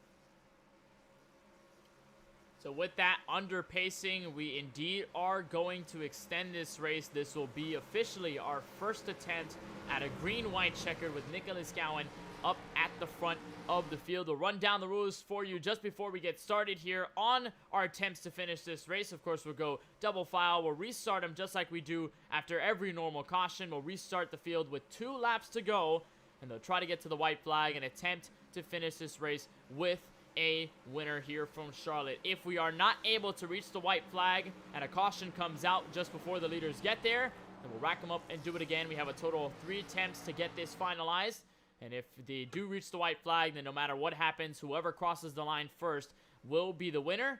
And of course, the alternate version of this is if we exhaust all 3 green-white checkered attempts, this race will finish under the pace car, and whoever's in the lead at the time of that last caution will be considered the winner. We've had it happen 1 time before in the ARCA series over at Homestead Miami Speedway, but fortunately, most of our green-white checkered attempts have involved a winner under green, with most of the field reaching the white flag. We'll get the 1 to green signal this time by. It'll be Bishop and Joe Sanchez, your front row. Bishop will end up in row number 2 on the inside with Lawson Peel up top. It'll be Kyle Benson, Tyler Murray rather, up in row number 3. AJ Green behind him in P7, with Colin Forster back in P8, with Jacob Smith, Michael Newbraw, your current top 10. Francisco, first attempt at a green-white checkered. What do we expect? I don't think it's going to be pretty. It's not with the rate this race has gone, we know that guys are going to be aggressive, especially the further back they are. We know Colin Forrester has been fast tonight. He restarts down in the 8th position. He's going to try and make quick work of those cars in front of him. But also Joe Sanchez, Peel, and not to mention the fact that we still have Christopher Bishop, who is, with that front end damage, going to be at least in the way of 1 and 2. So that's really going to hurt that inside line. And we might see a move being made on the final lap here, given the right opportunity, because they'll just get a big old run on this 31 if they get single file. Though, if you are this 31, the best thing you can hope for is to get side by side, because if they do that and you get back to the white, the race is likely yours. So it's Gowan and Sanchez, 2 winless drivers in this series, looking for their very first here tonight from the virtual Charlotte Motor Speedway. It's been a grueling 167 laps, well, extended by 2. Pace car makes its way down to the safety of pit road. Gowan is out and about early, getting the best of Sanchez. We're green with 2 laps to go. And it looks like Peel's trying to get right behind him, and he's able to get behind the 55 of Joe Sanchez. They're going to try and at least try to work together to get up to the 31. They realize that the only chance they stand at winning this race is working together to catch up to the 31 in the first place. And you can see they're closing the gap down the back straightaway. Gowan trying to see if he can break the draft just a little bit. As they go into 3, Joe Sanchez to the bottom of the track. He's going to come to the white flag. Joe Sanchez has been fast on these short runs. Kenneth, can he do something on this final lap? That was a big run in a 3 and 4 by Joe Sanchez. They're going to try and make something happen in 1 and 2, but so far, it's Nicholas Gowan up at the front of the field looking for his very first 4-Wide Racing Cup victory out of turn 2. Some help by Peel to try and give a shove to that blue and white and red Ford Mustang. But up at the front, final attempt through 3 and 4. After 1 green-white checkered attempt and 169 laps, Nicholas Gowan comes across the start-finish line to grab his first ever 4-Wide Racing win from Charlotte.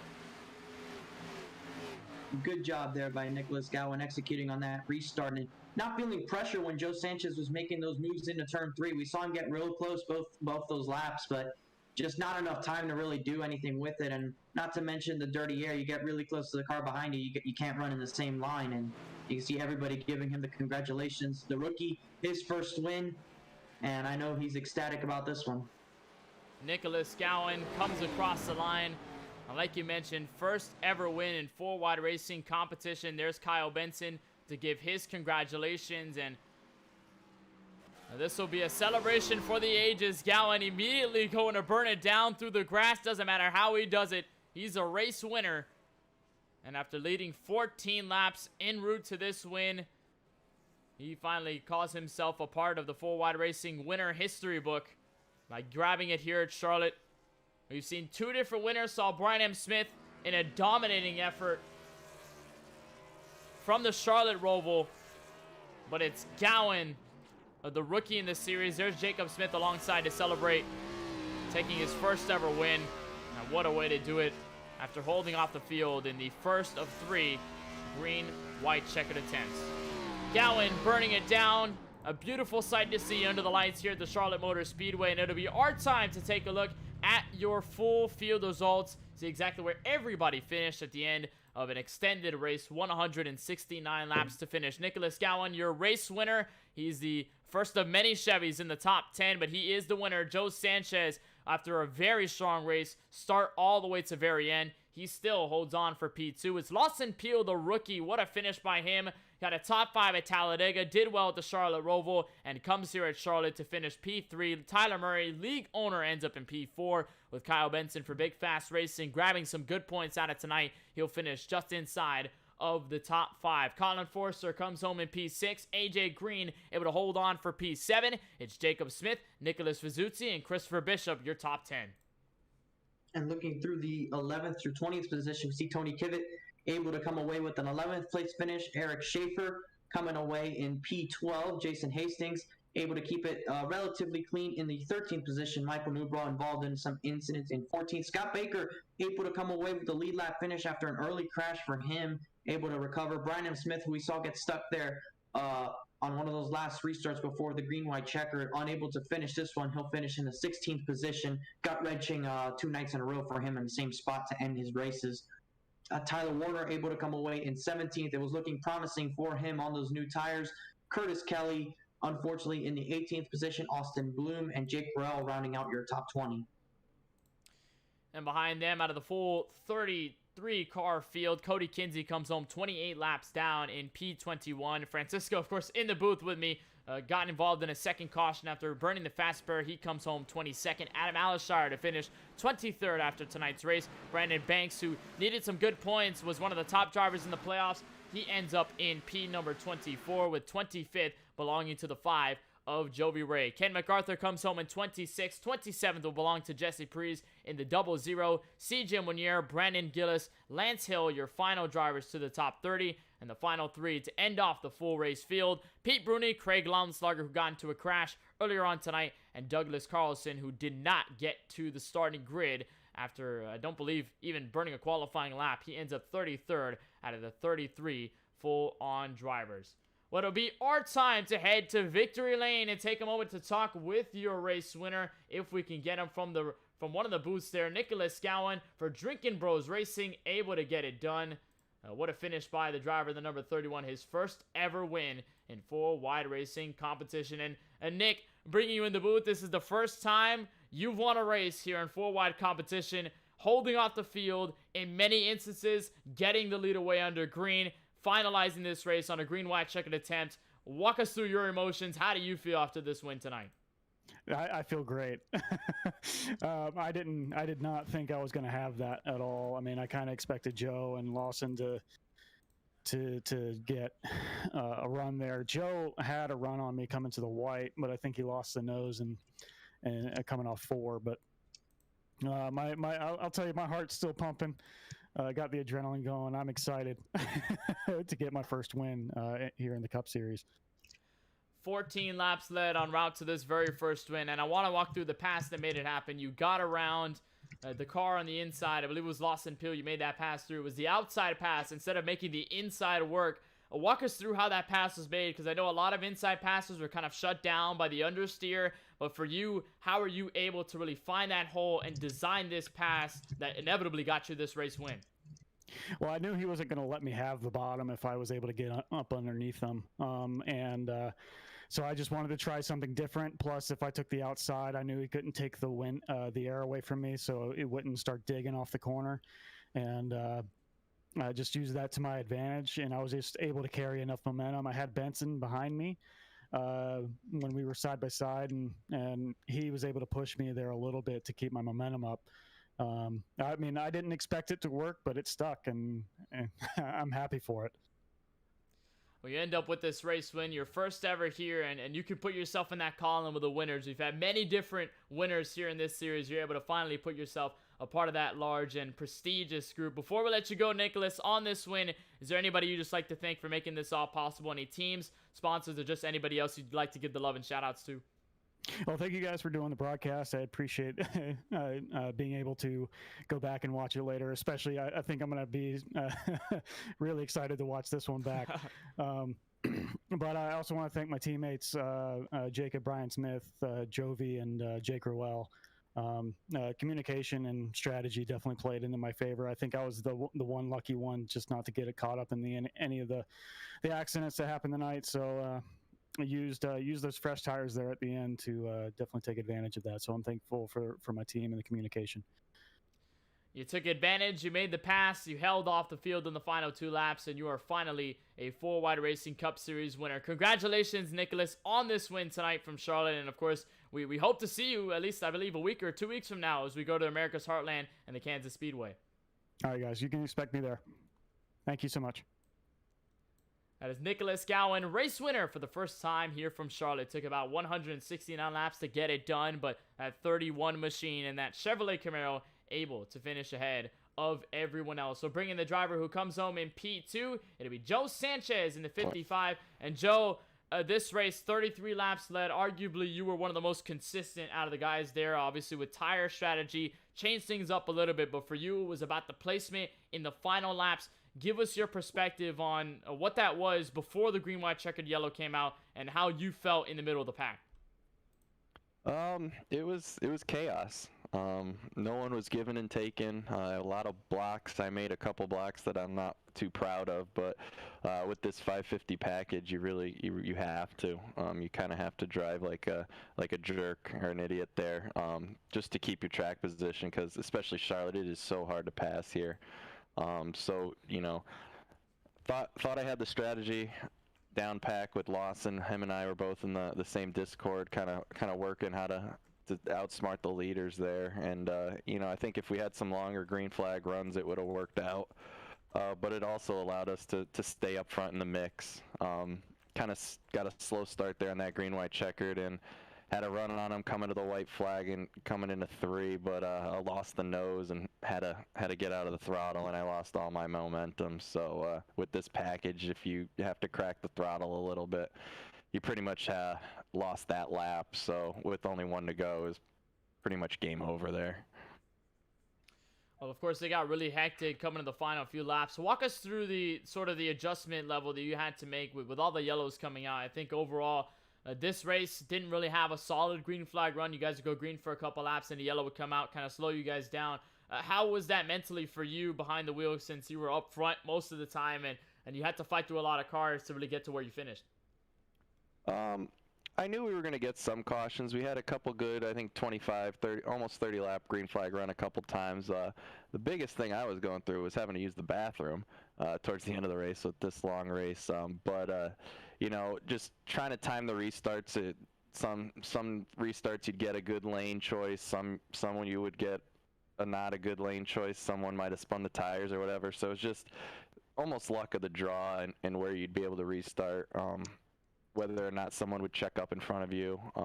And the draft is just so dependent here that you could just get freight trained and lose 4 or 5 spots in the matter of a corner. So just being able to keep the momentum up is key here. So trying to position yourself, protect the correct lane, and hopefully that goes to the front. Nonetheless, you're able to move up to the front. You come home P2 in this Cup Series effort here tonight from the Charlotte Motor Speedway. Before we let you go, Joe, is there anybody you just want to give a shout out to? Any teams, sponsors, or just anybody else you just like to give the love and shout outs to for this race? Shout out to you guys again for putting this on again this week. You guys do an awesome broadcast, and love watching them back again. But then I'll give a shout out to obviously the Drinking Bros Racing, but Lawson for constantly helping me up there.